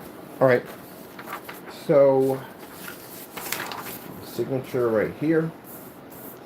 Like a Kenneth Bird, which is under the company. Oh, right with glue stick. Aha. Ink pen. I just wrote with an ink pen a couple minutes ago. That's what I stick out here.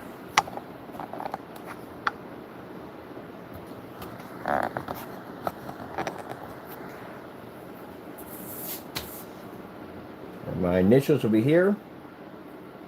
KB. When you sign this, you put your initials right next to mine.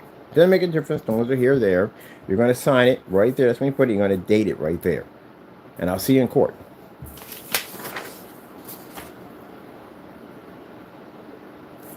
Okay? You ignore this document, at the end of the day, your life will become a nightmare when I get done with you. I mean, those process servers I'm hiring, you can't leave that apartment, Mr. Fernando. Neither can your wife. I can serve either one of you. Doesn't make a difference. Even though it's not for her, he can serve you. You understand? And they will follow you everywhere. And it's not a joke. It's not a TV show where you see a process server pop up at someone's restaurant. No, they can literally do that. They'll be at your apartment over and over again. And I'm going to definitely get the information on your landlord. I'm working on that too. That's the next stage. Is to get that information about your landlord because I need to know if he knew what you were doing when you were in that apartment unit. Also to let him know that your LLC is sitting on his building and doesn't know that because any lawsuits that go out to you is going to hit that building. Get ready. I told you, it's starting. What we got right here for the time? Did I get a charge? You jack up my charges. Like, you can jack this charge up. Check it out. Check it out. Check it out. Check it out. I gotta get the whatchamacallit down here. I gotta get his envelope. Your information, right? This is your information right here. This is what we're going to send over to them. Because we need all your information. Your date of birth, 11/1976. Of course, you should know that was right there on the scammer tag right there from the door. And that would make you today 49 years old. There's your age. All your information right there. Everything. Phone numbers, all that stuff. That'll be for the contact that agency. There we are, your document. Showing you right there. All that information we need. And your address, which, again, on both forms. So this will be for us to email to them. Scan the email over to them. And I'm going to go up. Let me see. I should be able to find your docket number because I did post your docket number. So I'm going to go get that. because I have to have that to go in to get your charges and everything we have filed against you. Okay, doke. Well, that's basically about it. Now, next time we come in, I just want to clear that up so he understands what's happening to him today. So I just want to get that out of the way and show off our beautiful technology at the same time. Just want to make sure we get that clear up so you understand this.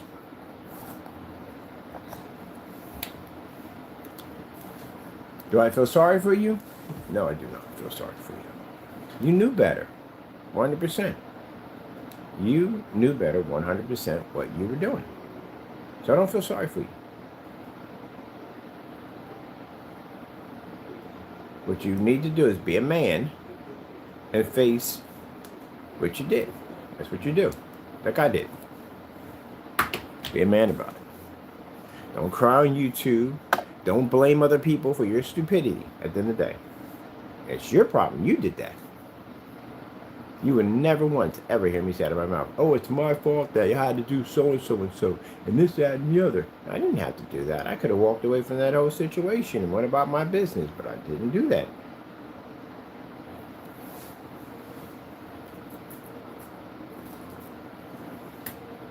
So now you got to back up what you said about my product. And I hope, boy, if we find out, we know you're not. I got a funny feeling you're not. I'm feeling it. But I'd like to make sure when we find you got that paperwork, I got airline tickets. I'm coming down to Cali. It's time to get you taken care of. And the first charge we're going to hit you with is a demonstration you did in your apartment about that product right there. Because I sent you out that agreement. Oh, you think this is all of me? Oh, no, buddy. We're coming down for that. This document right here? Yeah, I'm coming to your state for this. If you can't back that up and you don't sign that document back to us, yeah, I'm coming down to your state. If we find out we're going to get our money back because you're losing in court and you got to pay us back, we can get it back, it's worth our time, yeah. I'm coming to your state for that. I got some business ties in there anyway, and I'm going to see what's going on down there. Because now I got that Malibu fire. I'm going to have to go online and watch that thing at the end and see how bad that is. Because, man, yeah, I got some people over in Malibu. I want to go see if everybody's cool. But I got to make phone calls out there and find out, like, hey, I pick up business out there. Are you guys okay? Where you at? Are you in Philadelphia? Where you at? You come up here. I got family up here. They can come up here and bunk. There ain't no problem.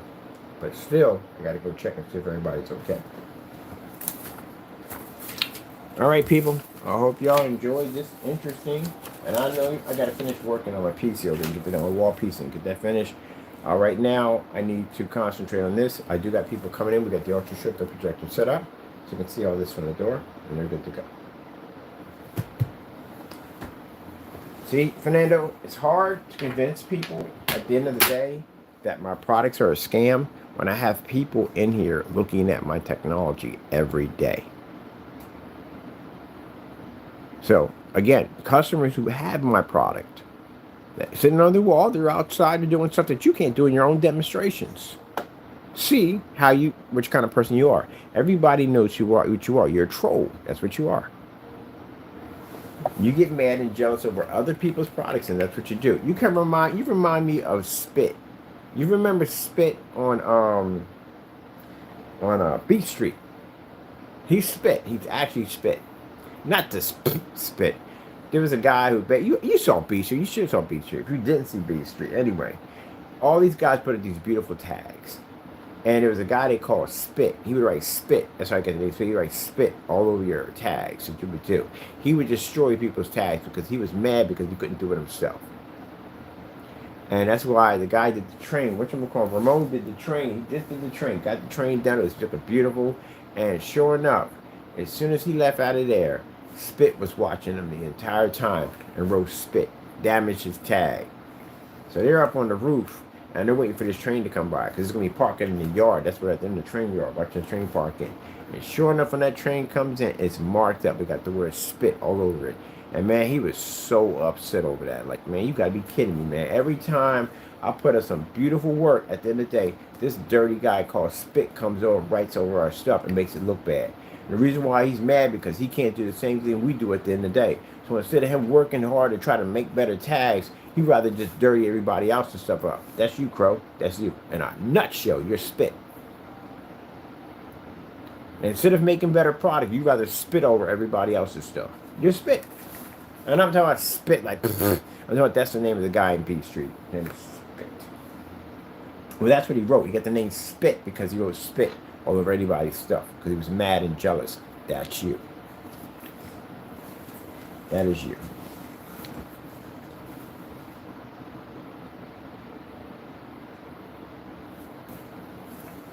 All right. Let's see. I'm done. What do we get for time here? Why do we realize we can't? An hour does not last for jack. We go through time quick, man. You get on here like an hour go by that quick, that fast. Oh.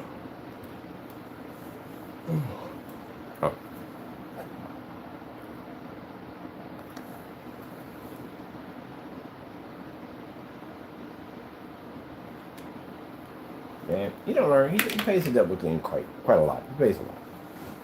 So, what have you got? What have you gained from this experience right now of going on and making a fake demonstration about my product? What have you gained from it? I got clients coming in and drop a lot of money in my banking account for this technology. Your videos did absolutely nothing, as they always do. They don't do anything to our product. You still make money.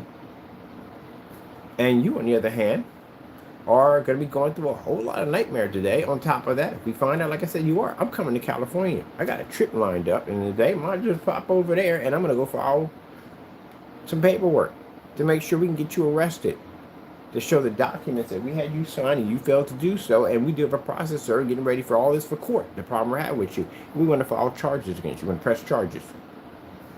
That's where you ended up at, including the other nightmares that will be coming up. Let's go over here and see what we got here. Do we have a Netflix account? I don't think we have it. We ought to get a Netflix account quick if we don't have one.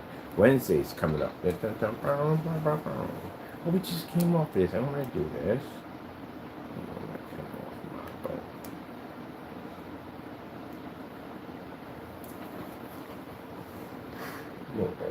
Now, for those that are interested about our amazing screen paint, that's so good that people are willing to commit crimes because they're basically that threatened off of it.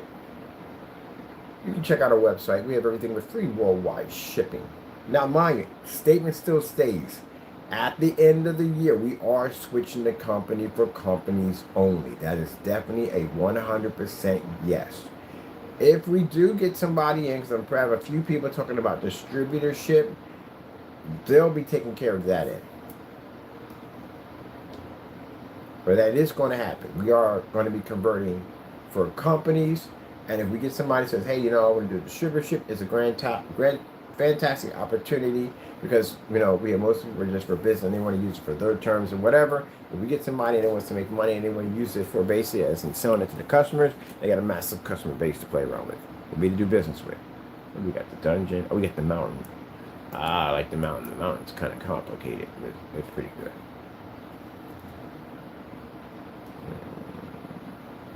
Expect this maze.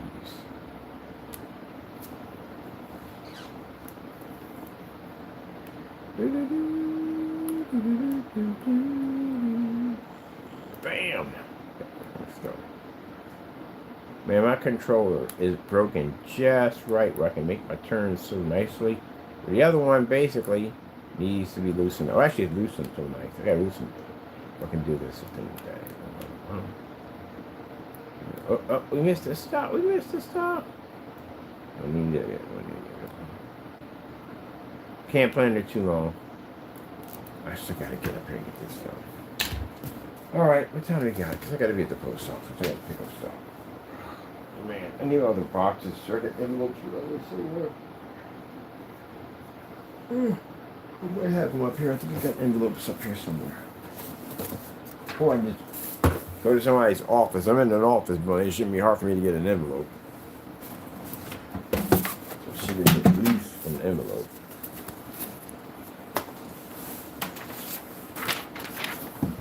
Now also to another topic too. Since you do want to say that gray screens are more superior, we've been asking for this one for the longest time. You have a 2-1 projector. Take it outside. You can take that projector outside. We took ours outside. Take it outside. Show us the historical demonstration on that gray screen. Show it operated and like you have it in the dark. Because everybody knows in the projector world that gray screens are considered to be what they are. They're budget screens at the end of the day. You can't even take on Black Diamond's technology with that thing. So again, stop lying to customers saying this. It's funny how he says the most superior screen when you match house paint. Does he forget that? Like, really got to think about that. This man literally got caught matching house paint, and he still acts like it never even happened. That's why I said I think he may have lost it. I did. But, you know, you can ask for a psychiatric evaluation test, and they will give you one. Doesn't mean you're coming back. It just means that basically you're just going to a facility where you basically, they may say at the end of the day, you may be too dangerous for yourself or other people, so they might keep you indefinitely.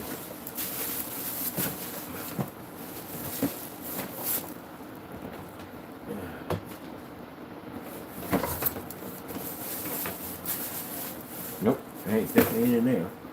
I know I got an envelope in here somewhere. I ain't got one. I can go to the law office downstairs. Hey, I need an envelope.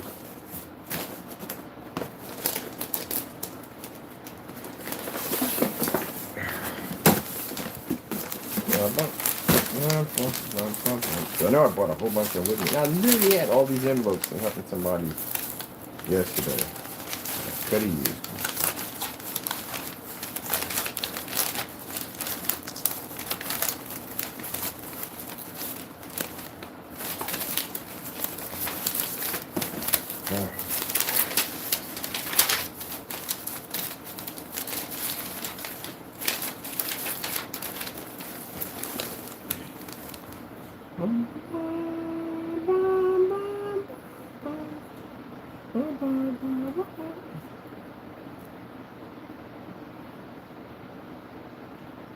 And that's what I talk about. One of the things I talk about too, all that testing we do. We do a ton of freaking testing on this technology.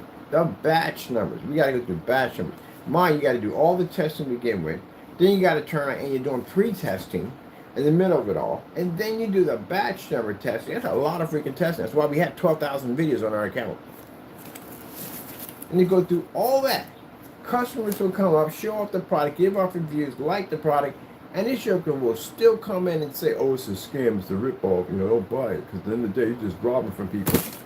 Really? After all that work we do, and here you come in, you don't do any testing, no demonstrations, stuff matches house paint, no batch number verifications, freaking shipping options only give you if it lands on your property, you're stuck with it. If you open it, you're stuck with it. And you got the nerve to go around and say that to other people?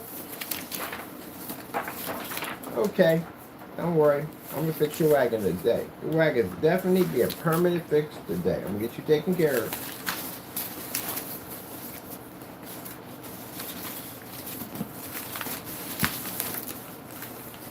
Now you got a chance to back up what you said on your channel. And I think all of us on YouTube are going to be looking forward to see you get that document and see if you can sign it.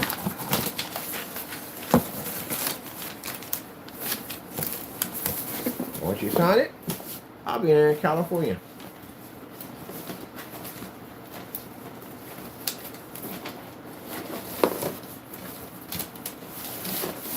Let me see. Somebody's got that. I'm not. Excuse me. Can I borrow an envelope from you? I need one envelope. I have to send a certified letter. They know about you too in here too, by the way. They know you're all this stuff you'll be showing me. They know what you do. Yeah, I'm handling that today. Definitely handle that today.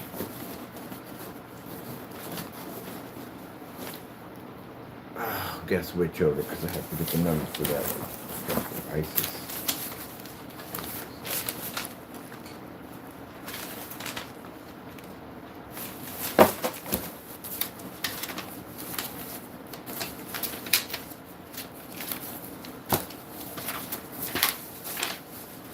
Now, speak us about this, Mr. Fernando, somewhere. There's somebody in Mexico that prays every day that they get the opportunity to come here. You're going to be removed from here, and someone I know is going to be blessed to be able to take the spot. When Lord gives you blessings, and Lord gave you blessings, when the Lord gives you blessings, they'll be taken away and given to others that will appreciate those blessings. attacking a Christian and carrying on and acting the way you did is not basically, at the end of the day, praising the Lord's blessings or respecting His blessings. And hopefully, Lord, I pray you hear someone, gives them the ability to have the opportunity. Me personally, I'd rather not have it there at all. I'd rather have no passports. I'd rather have people go to freak where they want to. Has it been from the beginning of time? That's what it was. And nobody asked you for paperwork. People should be to go anywhere they want to go. Who the freak got the right to govern the world? God owns the earth at the end of the day. So who has the right to tell people where and where they can't go? I never understand that part. Well, apparently, since it's a law, everybody got to abide by it. That's how it is. But even if you have the ability to go anywhere you want to go, you still have to respect where you're at. Oh, I need this book. This one, the company was only advertising for me. I found it. This is what I need. This actually can't show you because we have stalkers. They're weird on our channel. Jamie will be on my channel watching me. So when I fell asleep in the stream, right, the only person that would have known that I fell asleep in the stream was Fernando, because he was actually in the room. He's probably in the room right now watching. He's a creepy guy. He's very creepy. I don't come into your channel and watch your streams. Why? I'm working. That's why. Got better things to do. But you're always in mind. Oh, Vendor's Handbook. That definitely was right there. Yeah. I forgot about this. I'm start getting ready for this stuff pretty soon. So we're getting ready at that next stage. The rings are already built.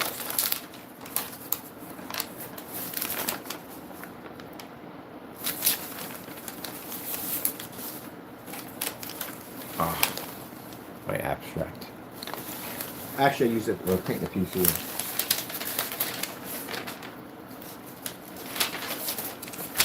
What you over there fighting?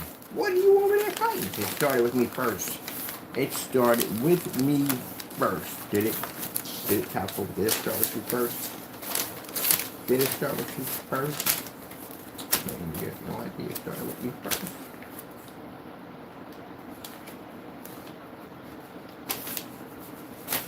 I have no idea it started with me first. It's all up in my face.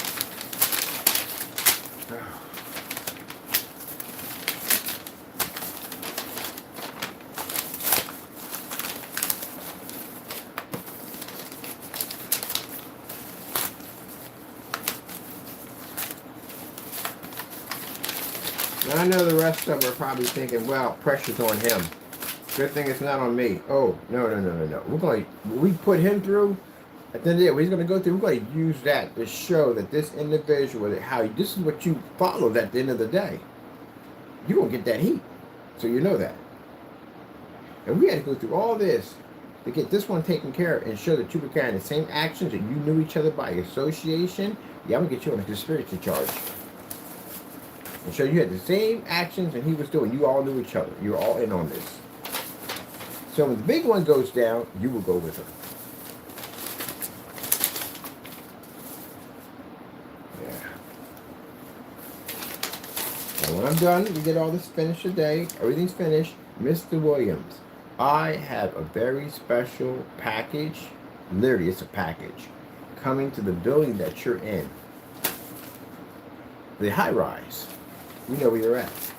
It's going to have your name right on top of it. It's going to be a certified document. They can't sign for it. You got to sign for it. When you sign for it, your signature, all your information, yeah. You already know how it works. We're going to send another one. There's 4 of them that's coming to them. One's for them. One's for you. Remember those envelopes you sent over? I got a bunch of those things from you. I'm going to send them some of those too. I think they should see exactly how your work is. What you've been doing at your time. Since you've been in their building. I think they're going to enjoy opening those things and reading what's inside. Let them know that this is part of the evidence that we're charging you with if you're harassing us, cyberbullying, cyber stalking, and we'll send them out some of the evidence so they can look it over themselves. I bet your heart just dropped a couple of, yeah, they did. It's in a housing authority building. It's not hard. It's hard to get into those units. It is. Get kicked out of one of them, hard to get back in. Extremely hard. So yeah, nice little package is going to you. That's going to explain to you what I'm going to do to you when I get you in court and how much jail time we're looking to give you. And the other one is for them, with some of your literature, some of your best work. It's going to be sent over to them, all sealed and ready to go, to let them know that in these envelopes that we received from you, it has the address of the building that you sent it from, that this is what you're doing. This is the reason why we're basically filing multiple lawsuits, even against the building itself. So how do you think that's going to go? You know, the beautiful thing about it is, your information's in those envelopes. And they're going to get a first-hand look at it. Actually, there's another one in the lower buildings. I'm sending one out to her, too. Anyone in that unit, that complex, is going to have those letters. We got plenty of them, so we got enough for court. We only need 2 of them for court. That's it. The rest are going to them.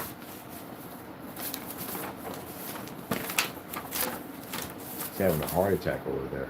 And they're sealed, by the way. So as soon as I get done with all this, Tuesday I'm going to take care of that. You have my word. Tuesday it's going to be done. I know envelopes. How do we know? I bought all these freaking envelopes. And we ain't got an envelope. What the freak? All right.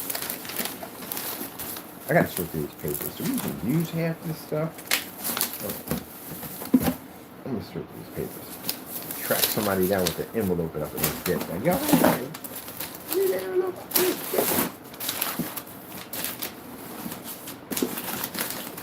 I know one of these lawyers got one. They got envelopes. I know they did. You don't have them? I don't mail out much stuff. But yeah, they're not like that. They're pretty cool. They're nice people at the end of the day. They're really cool.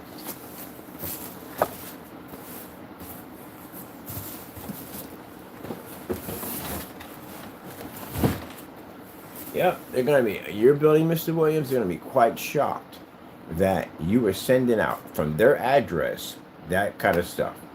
I send them over some nice envelopes. I actually got one on my Facebook account. Did you know that I'm actually friends with somebody in your building, one of the building managements. I'm actually friends with her. She's on my Facebook account.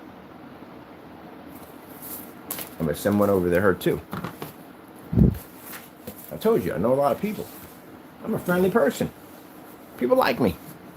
And I'm friends with somebody, a manager of one of those in that building. That's how we found out you were in a tall boy.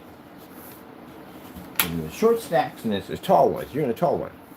So, you get a chance to read some of your best work, all sealed and ready to go. And we'll explain to them the reason why we're getting this stuff from that unit, that apartment.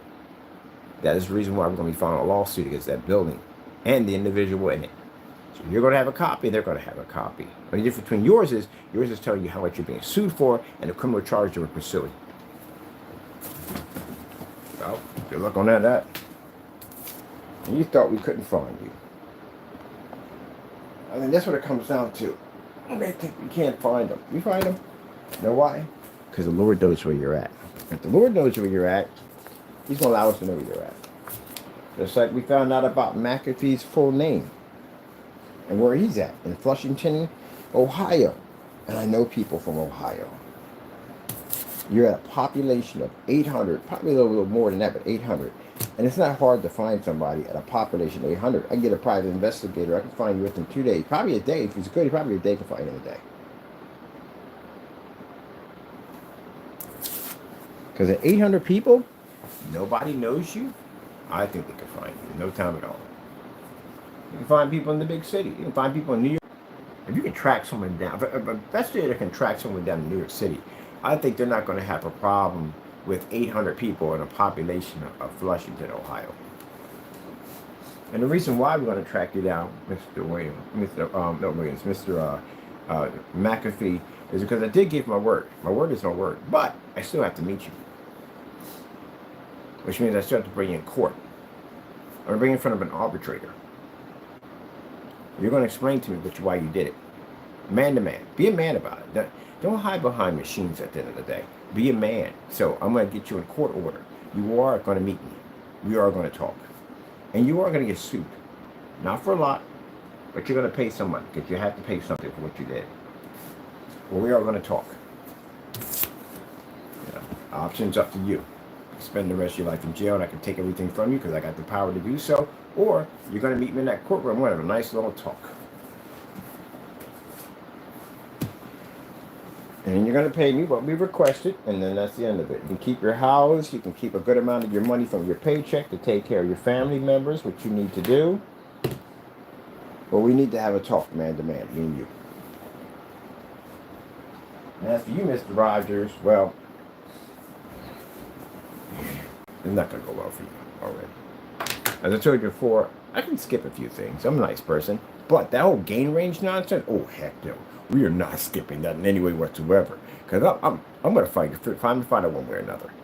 If I got to go to the FTC, whoever I got to go to today and contact somebody, talk to somebody about that website of yours, we want you in court in front of a panel. I want to hear you say it doesn't exist. Because that's what you're going to have to do. Or just remove it off your site.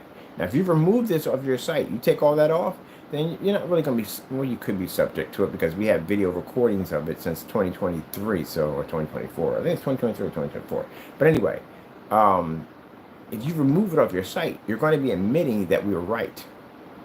And you are a man with great pride, and this would hurt you a great deal. I'm pretty sure it did hurt you pretty bad when you had to put that money back. When you had to put that money back in your account, I'm pretty sure that hurt your pride so much. This is going to be far worse.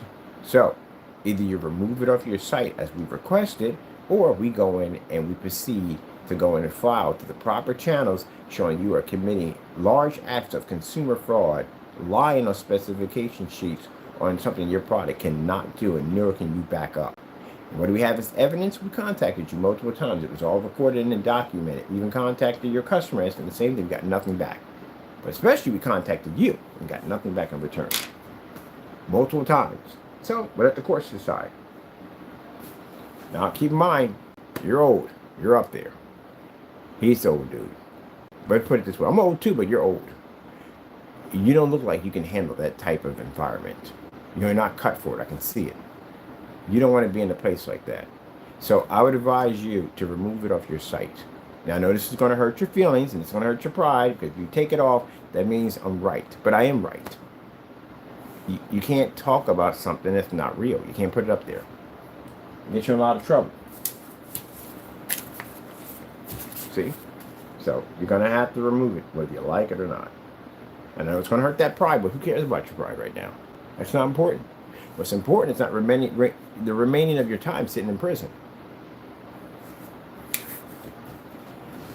The reason why, gentlemen, they do this, and I can't express it enough, because again, when people buy stuff, they like to get what they paid for. This is why we send you out a contract, Mr. Fernando, because we can back our stuff up. And you can't sign it because you can't back up what you said. Knowing this, that I can be sued for this if I don't back up what I say, that's the only way I can send a document like that. It's $500,000 sitting on that thing. Do I have $500,000? No, I don't have $500,000. Can I do that? Yeah, because I can back this up in any courtroom. So the fact that I can send it out to you shows you that anybody we send this to you, you're screwed. On so many levels, it's not even funny. That's when the guy sat there and said, why would you send out? You don't have $500,000. All the more to fear what I say from his lips. If I can send that to you, knowing I don't have that money, how much more can I back my product up in a courtroom? That shows you're screwed. We know you're screwed. Because I got to be in here all the time showing this off to people. Just for everyday people come in and look at this thing. So with that being said, if I can do that by going into on-site, which I have done at the carrying place, I walked, there's people all over that place in there, and I was showing this thing off. So if it did anything as he claimed, as in all my screen paintings did the same thing, I would have problems. The smoke shop. How do you explain that, Mr. Fernando? We got fish to push through a window. Was that fake too? All right then. Then, sign it, have my $500,000. And if you don't, well, that's going to get worse for you. A lot worse. Now I got to find me an envelope. I'm going to search for another. Talk about an envelope. Do you have an envelope? What the frick are you talking about? What are you thinking about for? And that shows you at the end of the day, people, that how Fernando has always been jealous over our work. Everything we do, he's jealous of it. And now I'm about to put what do you call it? Put your money where your mouth is at. That's what I'm about to do to you right now. Now, let me get an envelope and get this out to you. I'll show you the tracking number, and we'll send it right out to you, and you'll be good to go. Look forward to seeing you get the letter. Now, if you don't sign it, we'll know. We're going to get it back in 3 days. Let's see, 3 days. Well, we have to mark it from the day that it delivers. So the day that it says in the contract, from the day that it delivers, it hits its doorstep, and it shows destination has been delivered, that's when the 3 days start. So we have to mark it again from there. It has to be documented on this right here. We have to document it here. And we'll show you the tracking, which shows exactly where you landed at.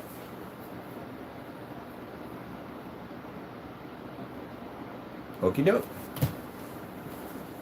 Wire, pants on fire. Hoo, ha, ha. Get the zoomies just try. Hoo, ha, zombies. The zoomies. Ha, ha, ha, ha, ha, ha, ha, ha, ha. Wow. Uh-oh. Wow. You're sneaky, aren't you? Wow. Huh? Yeah. Wow. Huh? Huh? Yeah. Huh? Huh? Huh? Oh, he's in the wires, isn't he? Oh, bam. Here he comes. Where? Oh, there he is. Work. He's gonna work out for work a little bit. Get your work out in. Get your work out in. Yeah. I gave his weights already. Let's weights. Oh. Where'd you go? Oh, in the little box area. In the little box area. What you doing in there? What you doing in there? I got his move real fast when they get the zoomies. Hey, tackle. Look, he's looking around. Yep. See? These zoomies. Yeah, when that head starts moving around, zoomies. Rawr. What you doing over there? What you doing over there? I like some wires and stuff. These are my cables. I had to go pick up my stuff because I need it for work. My flat HDMI cables. I needed this because I got to lay that flat against the wall, so I was hunting for those. Let's see. These are the flat ones.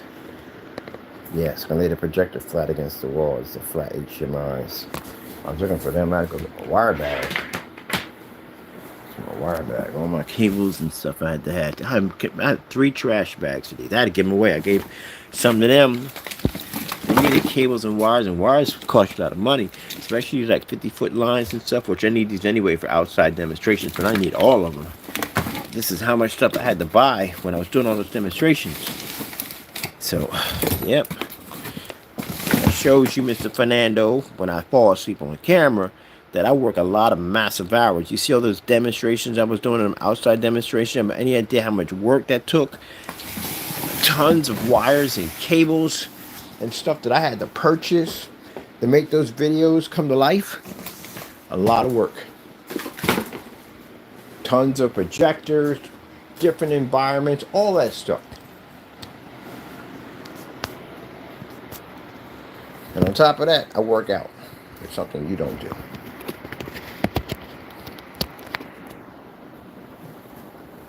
Yesterday, I was out helping a friend move. Yeah. So I know that all too well. Something he don't know. Talking about moving is such a pain in 2024. Man, if you don't stop lying at the end of the day about that.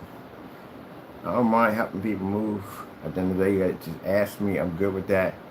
Man, I had to move my stuff into a storage unit. I got a lot of stuff, which is my toys and stuff like that. It's stuff I don't interact with no more. And move that into a unit. And then we had to go up to another state to go pick up something from there. I ain't gonna say too much because I got a weirdo on my channel. And then take that stuff over and pack that up on the truck. Pack that up on the truck, take that back across to another state, come back over, and then put that into a unit. And then basically swap out. No, we had to park the truck there. And then some of the stuff we had to take out of there had to go upstairs in their area, and we had to swap out some stuff that they were going to put in the storage unit and put that in there and then drive back over there the next day, which I was Sunday, as I was doing, helping some people out. And then I still had an installment to do.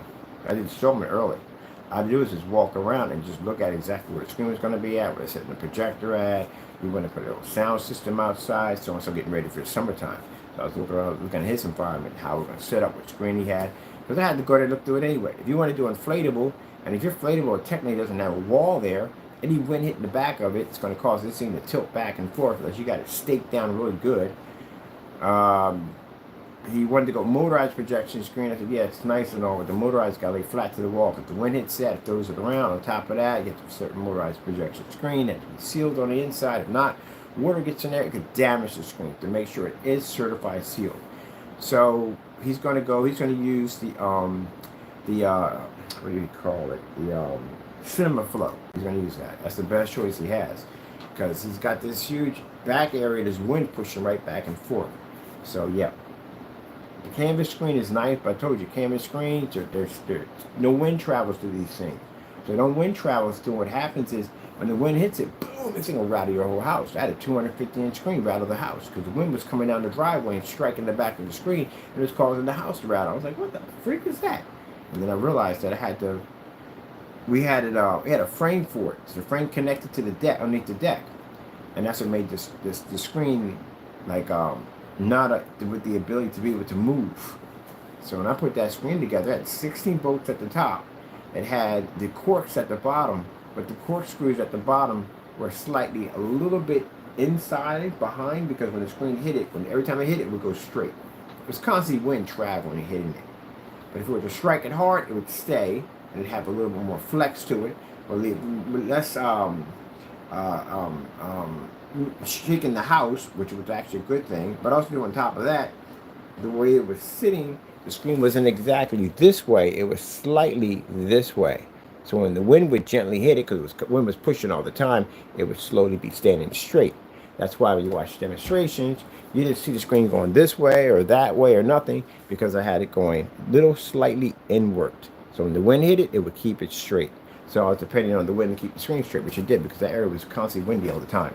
And that's one of the things I went through when I was doing inflatable screens. Inflatable screens get hit by wind, would go underneath of them, and it would lift them up and take them places, like over gates and stuff like that. Yeah, I learned a lot by being in a windy backyard with inflatable screens. All the crazy stuff can go down. Whew, you definitely do learn that one. Come back, and I'm like, where's the freaking screen at? It's up the driveway. All right, I'm going to get the envelope first, get that done. What are we at for time?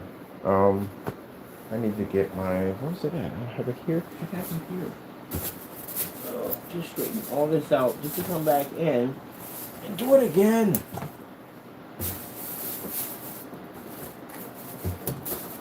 All right, let me see. Come on, man. Get that together. We got things to do. Using stuff. I can't stay on using stuff. I got so much stuff to do with that thing. Let me get it. It's over here somewhere.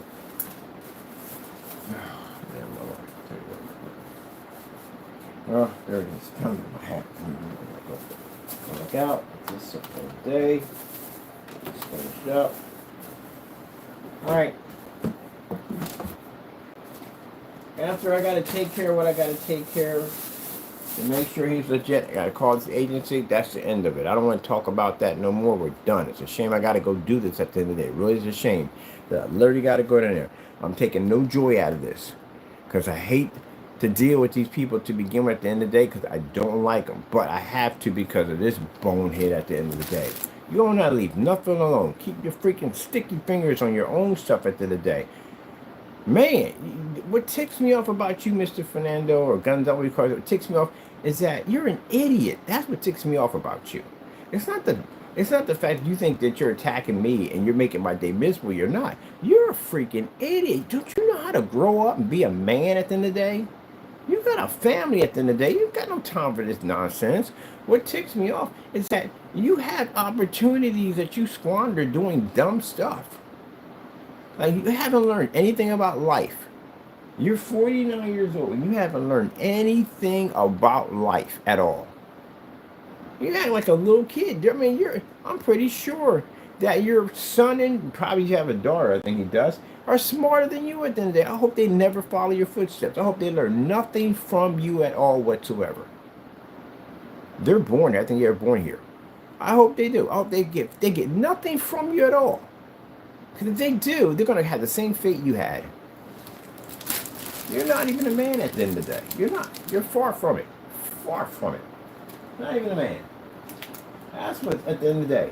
You got people, like I said, I got friends of mine that are trying to get this going through this whole nightmare process. They're freaking nervous. They're scared. And they're going through all this. And they just want to come over here and do right. And you're doing this dumb nonsense at the end of the day. Take everything for granted. That's what you do. And I guarantee you, you're going to get your butt kicked in that pen. They put you in there, they'll whip your behind. If I be doing, if I'm sitting up in there and I'm trying my hardest to do whatever I can, and they picking me up, and I got to deal with this bullcrap at the end of the day, and here you are, this is how you got in here? You mean you got to be kidding? I'm going to kick your head in for that, because again, that's disrespect that there are so many levels. You know what your people are going through, and you're doing this dumb stuff. This is the same stuff they're trying to accuse them of being at the end of the day. You're making them look bad.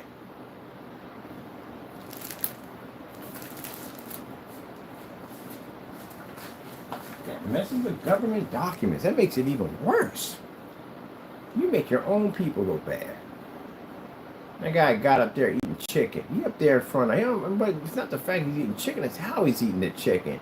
Licking and sucking on his fingers and stuff. Got his eyes all bucked open.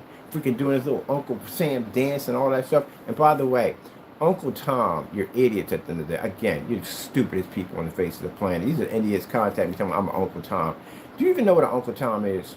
This is what I'm talking about. You have to learn to crack books at the end of the day. How dumb you are. Good gracious. Uncle Tom's a sellout for black people. That's what Uncle Tom is. If you study anything about African American history, what you haven't at all whatsoever, and Uncle Tom was a person who ended up being a best friends with the slave owner. Matter of fact, he was worse than the slave owner because he felt he was better than the slaves, even though he was a slave himself. He would go in and pretty much sleep with other men, women. He would beat them.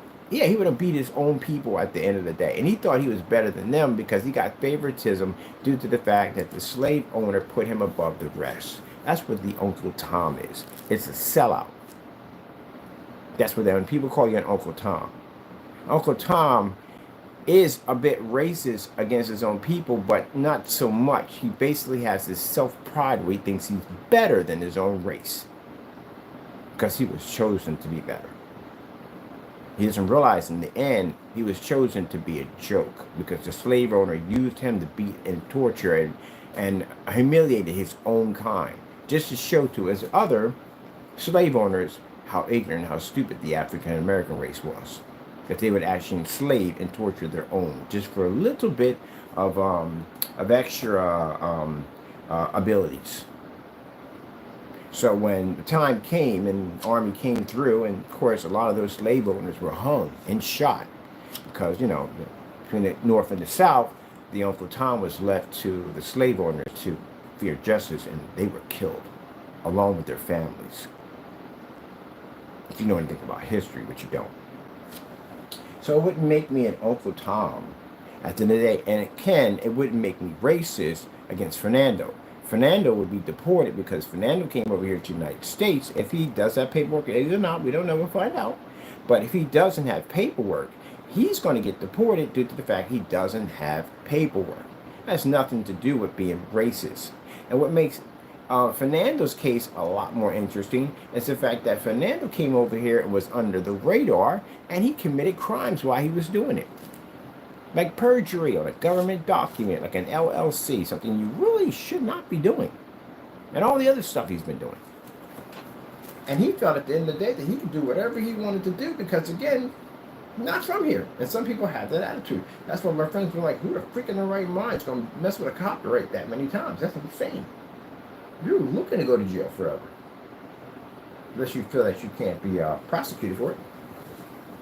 How else would you have somebody touch a copyright like 53 to 100 times? So that being said right there.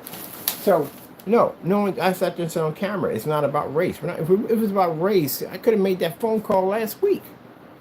If it was about race. It's about finding out whether or not he's documented. So that way we can file with the courts. Because there's no point, and again, I'm tired of talking about this, of filing with the courts if we can't hold him because he's not from here. Because then he'll be subjected to the courts they have over there. And we have no jurisdiction over there. There you go. So now you idiots understand. By the way, your emails were forwarded. They're being traced. So you know that. So pretty soon, like I said before, the dumb stuff that you do, if you think that you're not going to be found, they were. And if you think that no one's going to find out where you're at, God knows. So we're going to know.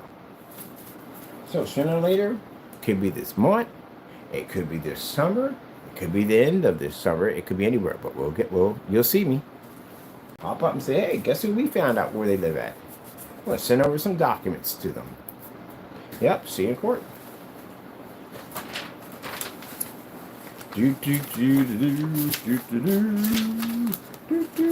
definitely got to contact this. Now I changed the company's name, so I'm glad I got this now. I'm going to read this whole thing.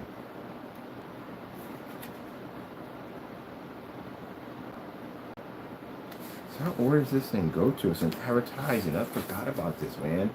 I'm glad I found this. I was looking for this.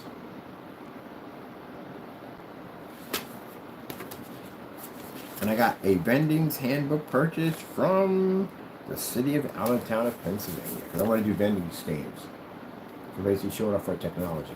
I have a license already. Alright, people. Glad we enjoyed this time together. We should talk more about the screen paints and all that stuff. I know that. But this stuff has to be out of. I got to get it out of the way. So that way I can move past and go back to work. Well, I was going back to work, doing what I was doing, as I usually do. And here comes this jerk doing his dumb stuff at the end of the day. But at least I know at the end of the day, when we're done with all this, finally can get this taken care of, that this little problem we have is going to be gone. But the other ones, keep in mind, when we're finished with him, you're next. So I'm not bringing it up. I'm not going to talk about it. I'm going to have my people come get you. And that's it. Or anybody else want to do something stupid, I'm not going to even bother doing it. Just engaging back and forth. We're not doing that. What I'm going to do is I'm going to have my people search out your site, get all the information we need, and we find that there's enough information to take you to court. I'm going to get an investigator to start digging through your information so you can find out where you're at. And then you can get a letter from Mr. Bird telling you why you're getting sued for this amount of money. Because that's what companies do. You do know companies have their own investigators, right? Yeah. I looked up to see how companies track down people at the end of the day that attack their companies. I went through that whole thing. That documentary was freaking interesting. I mean, based on that documentary, kind of like telling a business kind of tutorial on how companies deal with people that they find on social media. You'd be surprised how many of these guys are actually on social media watching other people do dumb stuff around their stuff. So if you just happen to get an email or a letter pops up at your front door or somebody knocks on your front door and you're getting sued for touching someone's stuff or making statements you can't back up, that's how they know. They got investigators that will track you down. And they got people that will watch your channel to see what kind of things you're saying at the end of the day. If there's enough for them to say, hey, we got enough here to go to court, you're screwed. So don't think at the end of the day and try to make rumors up, say, oh, he's just afraid. That's the reason why he's attacking people at the end of the day. If I was so afraid, I wouldn't be sending you out a contract agreement for $500,000 on something I don't have. What are you doing? What are you doing? What are you doing?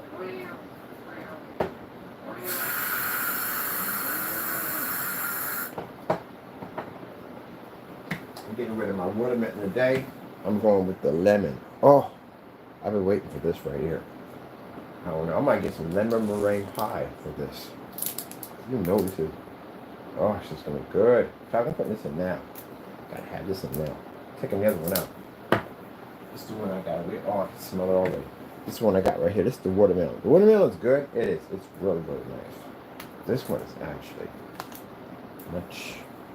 has a nice little lemony smell to it.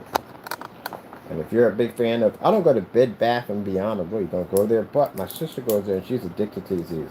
I call it aromatherapy. Aromatherapy. Oh my goodness, that smells so good. And these are way better than the Glades, or I guess you call them today. They're way better than that. Way better. Much more potent, uses less. I gotta get me, I can smell them here. The cinnamon is absolutely Oh, I thought we gotta get some lemon heads today. We need some lemon heads. It smells just like lemon heads. Oh my goodness, it's gonna smell so good.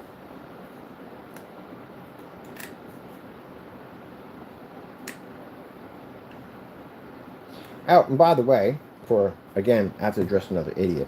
When you make a statement that says, oh, that office must smell. My place is cleaner than yours. My office smells better than your place. I bet you $100. Do you know this place you can have emotional support animals in here? So there's a person downstairs, I think they have a pit bull or something. It's big, it's cool too on top of that. Oh my goodness, it's a beautiful dog. I love pit bulls, by the way, I'm a big fan of them.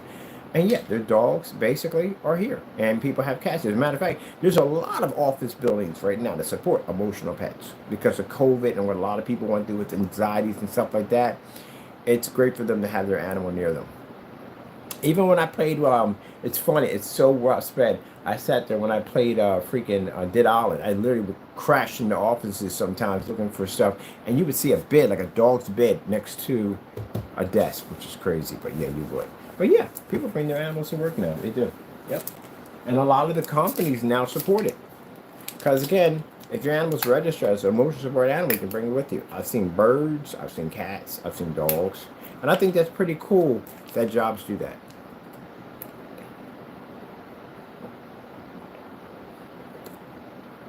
Now you're all responsible for keeping your area clean. This is why I paid the money for the air cleaner over there. I'll get an air cleaner anyway.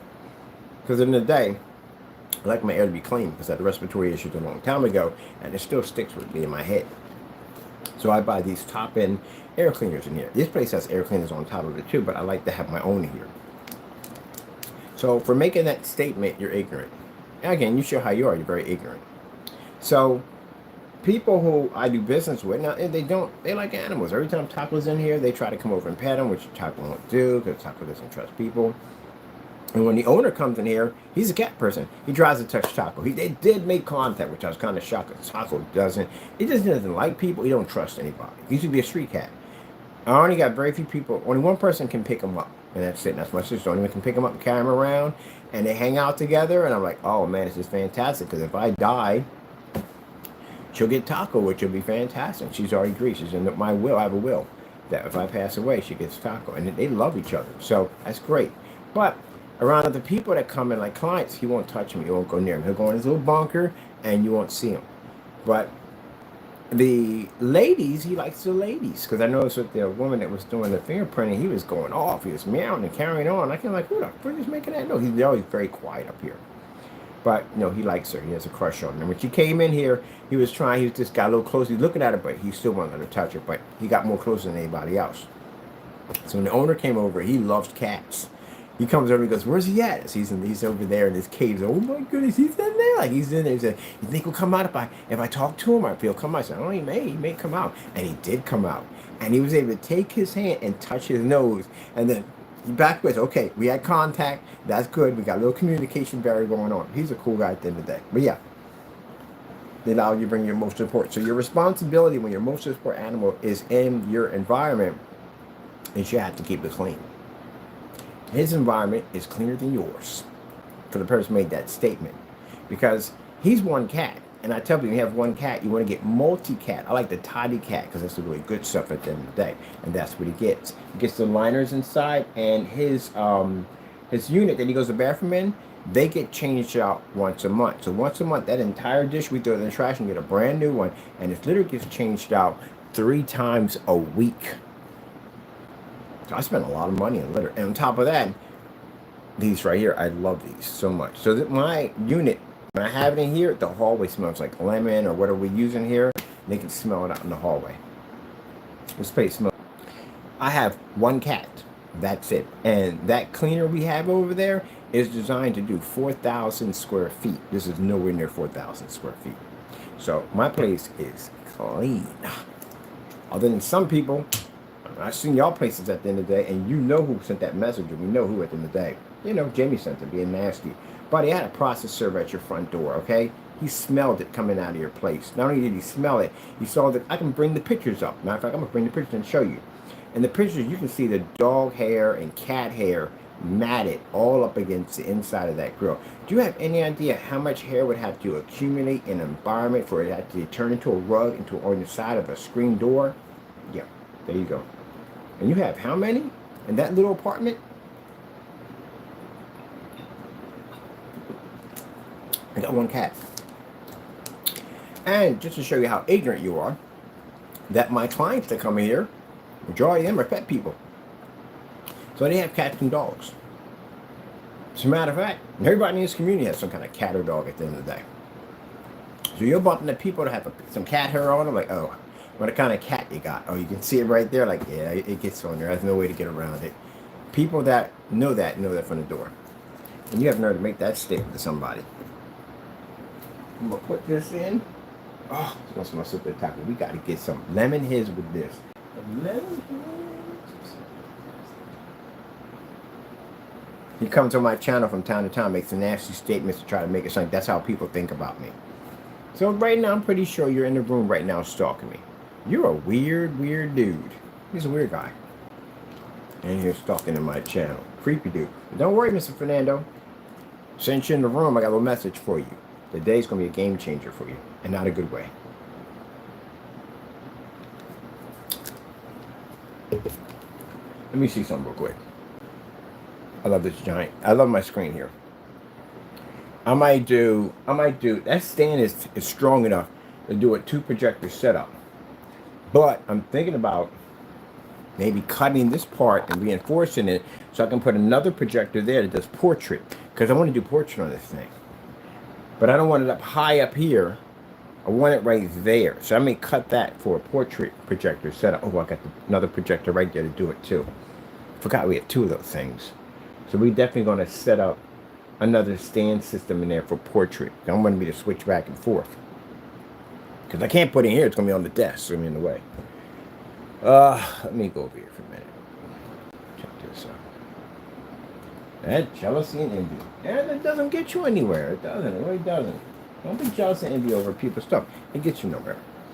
A lot of hatred, a lot of anger. That's all it does get you. Stay away from that kind of stuff. Let me see.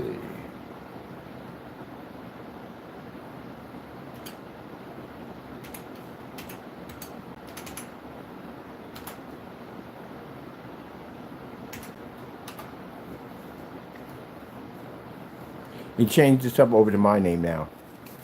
He's using our name. Don't worry, Mr. Fernando. We contacted YouTube's legal department. You're actually investigating your channel as we speak. So showing that you went in and they call it identity theft on their end. That's what it's called. For trying to duplicate people's YouTube channels and to basically cause trouble.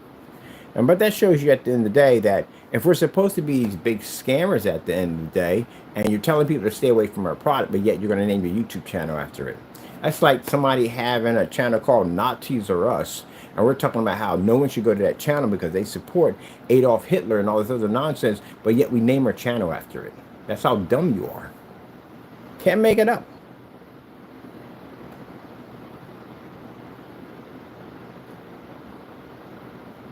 Yep, 8 days. So he hasn't been back in 8 days. This is the last video right here. Oh, by the way, more criminal charges filed against you today. I got to go to the police station and file more charges against you for this picture right here. So you got a defamation lawsuit. So he hasn't been back in 8 days ever since we made the statement about having to going. We have to go to ISIS or immigration to get the documents on him so we can get him ready for court. And again, as I said before, I am hoping you're a citizen, because again, I want to throw you in jail. I want you to go through the whole process of squirming in a chair, and you know they constantly drink that water like they're drinking it a lot. Your cotton mouth kicks in. That's what it is. They're constantly drinking that water, nervous as can be. I want you to go through that process. We don't want you to get away with this, what you did. But it looks like, and it does look like he's not documented. Because again, like I said, and people say, well, how do you know? Let me put it this way. You have documents, right?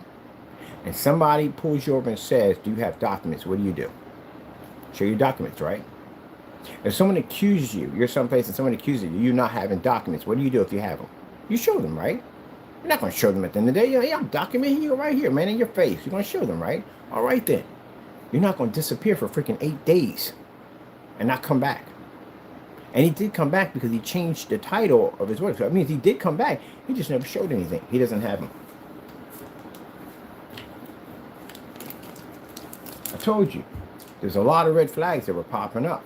The English barrier was number one that's popping up. He's been there for a long time. He should have picked up something at the end of the day. Another problem he had there. The basic stuff that he just didn't pick up correctly on. There's a lot of stuff he wasn't picking up on correctly. But the number one thing was the apartment. He'd been in that apartment for a very long time. Usually that is a situation where someone's afraid to leave. Because people leave apartments. They do. Even if you're just a single guy at the end of the day, you're going to outgrow your places. You got more money at the end of the day because you don't have no kids, nothing. So you're going to buy stuff and you're going to basically outgrow the apartment faster than anybody else. And if you have kids, you're definitely going to outgrow that. And those are one-bedroom apartments. He had, what, 3 people in there in that apartment at one point? No, 4 people in there. I think he had a girl, 2 little girl, too. Yeah. And then you got dogs in there, too, and cats in there. Yeah, outgrew that place. And you can see how packed it is and how you think it's like, why don't you just go put it in a storage unit or just get another place? You can't. So it's one thing at the end of the day to go in and, what's the word for it?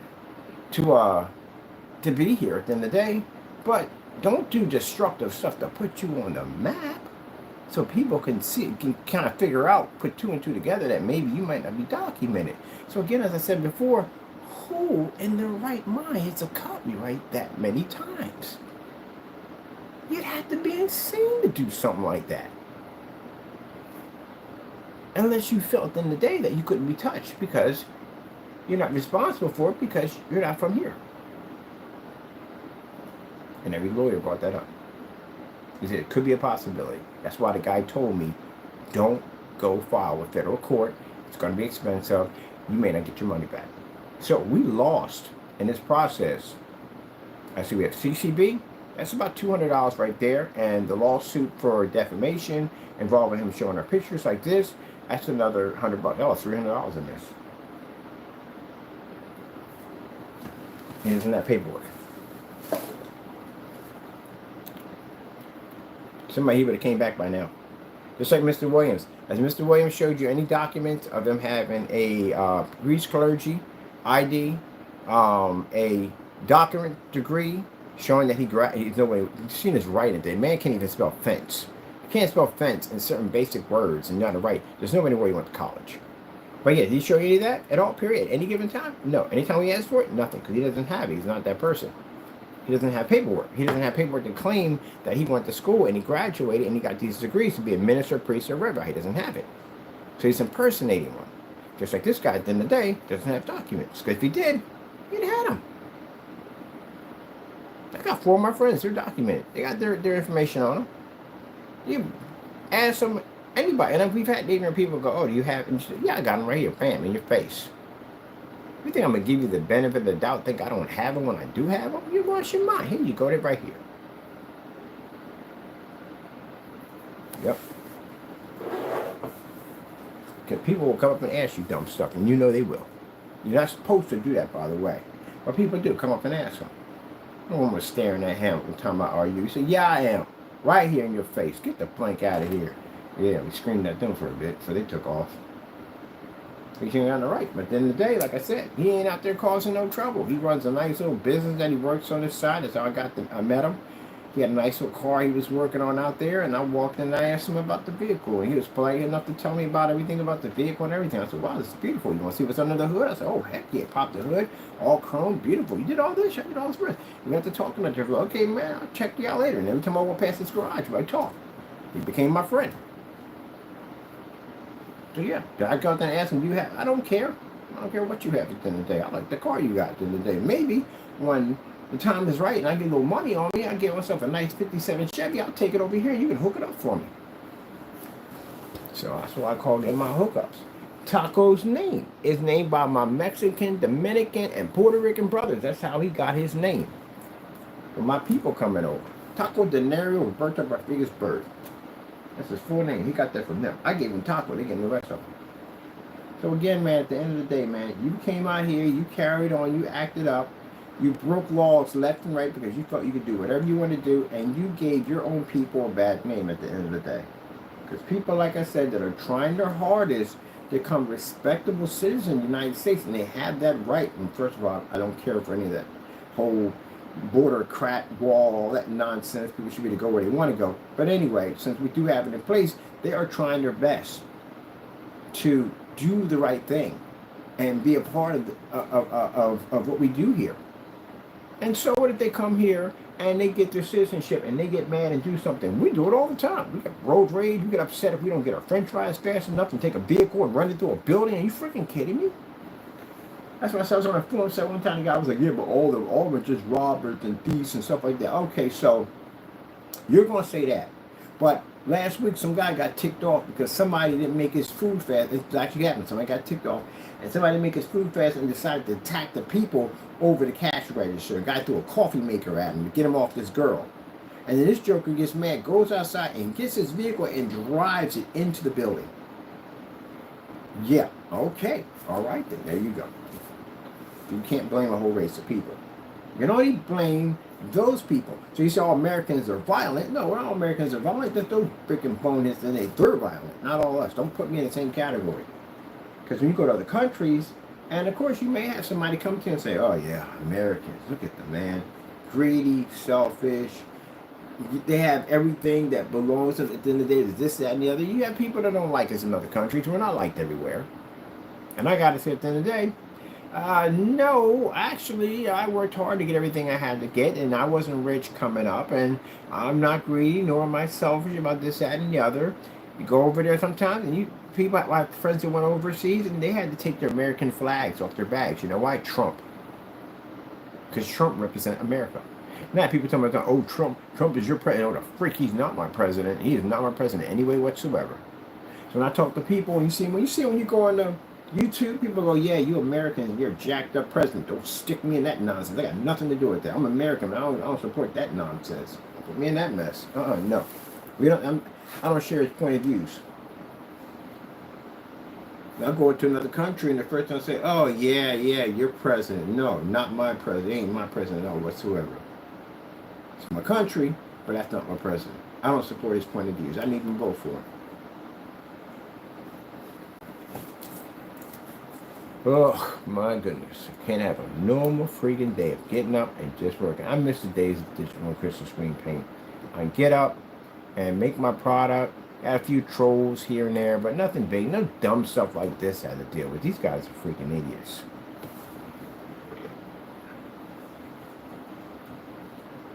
Well, Mr. Fernando, as I can see by the activity on your website, 8 days. And you try to say, I'm getting deported over an honest review. That's what you wrote down, right? I'll make sure I send that to him too. Because you're not getting deported for that. You're getting deported because you broke laws in the United States. That's what you did. And we're not contacting them to have you deported. This is going to happen automatically if you don't have paperwork. This is the part you don't understand. If you get to do that thick brain of yours at the end of the day, if I go down there and make a phone call and say, hey, I believe we have a legal immigrant, blah, blah, blah, blah, blah, we got your address and all your information, we need you to go over there and check that out. That's a different story. No, we're going over to find out if you have proper paperwork, which I can't go through any other agency. Unfortunately, I have to go through them to get that information. But they can figure out whether or not you're documented here. So we can go take you to court, as I said many times again, and I don't lose my court fees that I have to pay, which you're going to have to pay when we win. And then I get the satisfaction of sending you to jail for touching stuff and doing things you shouldn't do. My family gets the satisfaction of taking you to court and prosecuting you to stand trial for what you did to them. So again, the fact that won't be able to touch you because you're going to have to either go back or basically they're going to come get you and they're going to take you back. And the reason why, like I said, that's going to happen, that you're going to be deported due to the fact that you did dumb stuff to cause people to go in to take you to court And to take you to court, they have to go through certain processes to figure whether or not you are legit or not, so we can basically don't lose court fees. And that leads to me contacting these people, which you're going to go through and say, hey, this guy's not documented. And guess what that's going to do? That's going to bring them up on their red flag saying, we got to go pick them up. You did it to yourself. You got no one to blame but yourself. That's why he's going to get deported. But he came in and did this. And before you made that video, 8 days ago, I made a video before 8 days ago and sat there and said the situation what we have to go through. And I guarantee you this guy's going to make it about race. I have a video out before you did yours. Because how else would you know about that? I don't say it all the time. I don't say it at all ever. I don't say it all the time ever. Because keep in mind, when I had a process server come to your door, did you hear anybody hear me say, and I can go back to the videos, they wouldn't say that, oh, you know, he could be, I never said that ever crossed my mind. When I went in and filed for the defamation, didn't bring it up either there because it never really crossed my mind. Until somebody brought it to my attention and said, are you sure he's documented? Because of your name. And I was like, I never really thought about that. He said, well, if he's not, you're going to lose your money for your fees because we can't touch him. You started the chain of, you started the domino effect that you triggered off. The domino effect. So what do you think is going to happen when they go in there and they find on the system you're not there? You think they're going to just walk away from that? No, their job is to track people down and take them back. That's their job. That's literally what you did. It's like watching someone light a fuse, a long fuse, to a huge inventory of dynamite. That's literally what you've done. You could have walked past it, but no, you had to keep looking at it, and messing with it. You know, what would happen if I take this big lighter and I hit this little fuse right here? And this is what it ended up into. People can come to your site and see the dumb stuff that you do. Posting my face like that, that's defamation right from the door. Any YouTuber will tell you, you can't post people's faces like that on what you did at the end of the day. That right there is defamation. It's a lawsuit right there. By YouTube standard, using my name to try to take on my identity, it's a violation. And YouTube's policy. Right there, you can see that right there. All right, well, I'm gonna get this thing started. And the lemon is kicking in. Oh man, I know what I want right now. I want some Trick cereal. They got the lemon in the cereal. Some Fruit Loops. It smells like Fruit Loops in here. It smells like Fruit Loops. Man, that stuff is good. Tyler, what are we going to do? We got to go pick up some Fruit Loops and some lemon. So yeah, today if you see me eating some weird stuff on camera, like we got Fruit Loops and lemon heads. We got lemon heads mixed with Fruit Loops. You're going to know why. It kind of, now I see how it's weird, man. Like when pregnant women, I don't know what they got extra in their senses. They smell something. They got an urge for something. But it'd be like random stuff. Like, you know what? I got an urge for a pumpkin pie, a slice of watermelon, and some spaghetti. And I'm like, you got all that from where? Like, I don't know if they smell it or urge it, but that's what it feels like right now. I want some lemon heads.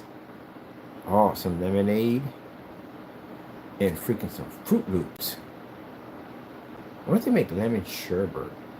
Isn't that crazy how a smell can trigger off these senses in your brain that make you want to eat certain foods and stuff? That's like an enhancement right there. So what if I eat lemon heads while I'm smelling the lemon aroma? Does that make it even better? Like in smell and taste, does that make it taste even better? We got to do some experimenting with these things they have at the end of the day. I know it does.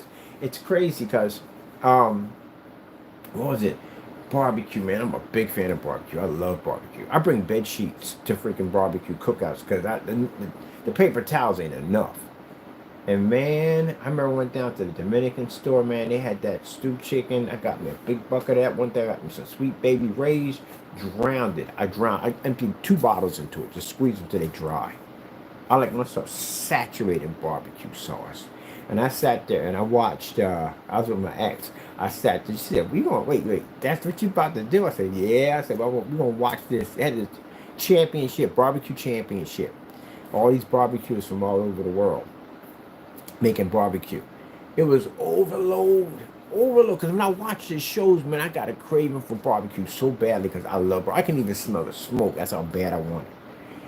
And I'm watching barbecue while I'm eating barbecue. I was like, I gotta stop. I can't do it no more. It's too much. It's just too much. Yeah, man. Man, that was a crazy trip. But now I got this lemon scent behind me. Oh my goodness, man. Look at top over. Look at you know how happy it smells. Amazing. Oh man, that's good, man. I'm gonna get me some more now. They worth $20. They $20 a pop. They definitely worth it.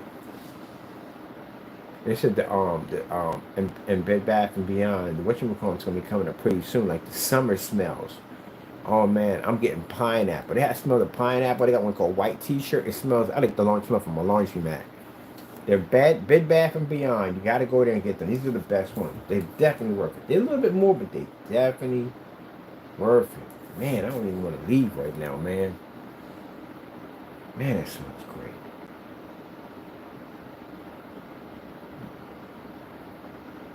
Now I wonder at the end of the day, if I had something like lemonade or something, does it basically enhance the taste through sense of smell?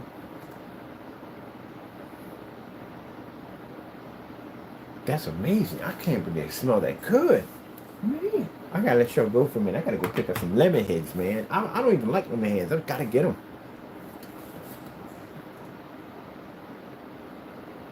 Okay. Man, I'm enjoying this thing. I'm gonna get some more of these. I think you're just gonna order them online. I'm gonna get me some more. Let me go to Amazon and order some more. But anyway, with that being said, hope you enjoyed. Next time we come on here, we're just talking about the screens, what we're supposed to be doing. But I wanted to get that out in the open and get it done. You know what I mean? Just get it done. It's a shame we got to go down this road. I wish you would have listened to the court orders we gave him. The cease and desist order, I wish you would listen to that. But he didn't want it. He just didn't want it. He just wanted to keep attacking my company. So we tried everything we could to try to work with this guy, and he just didn't want it. Didn't even want it. I don't get people at the end of the day. Give me that opportunity. It's like somebody saying, man, if the guy, they open up this, if you're about to go to jail, and a guy opens up the gate and says, look, here's the thing. You got stripped naked. You walking home that way. Do you know how many people in that prison will strip naked, get out that door, and walk home?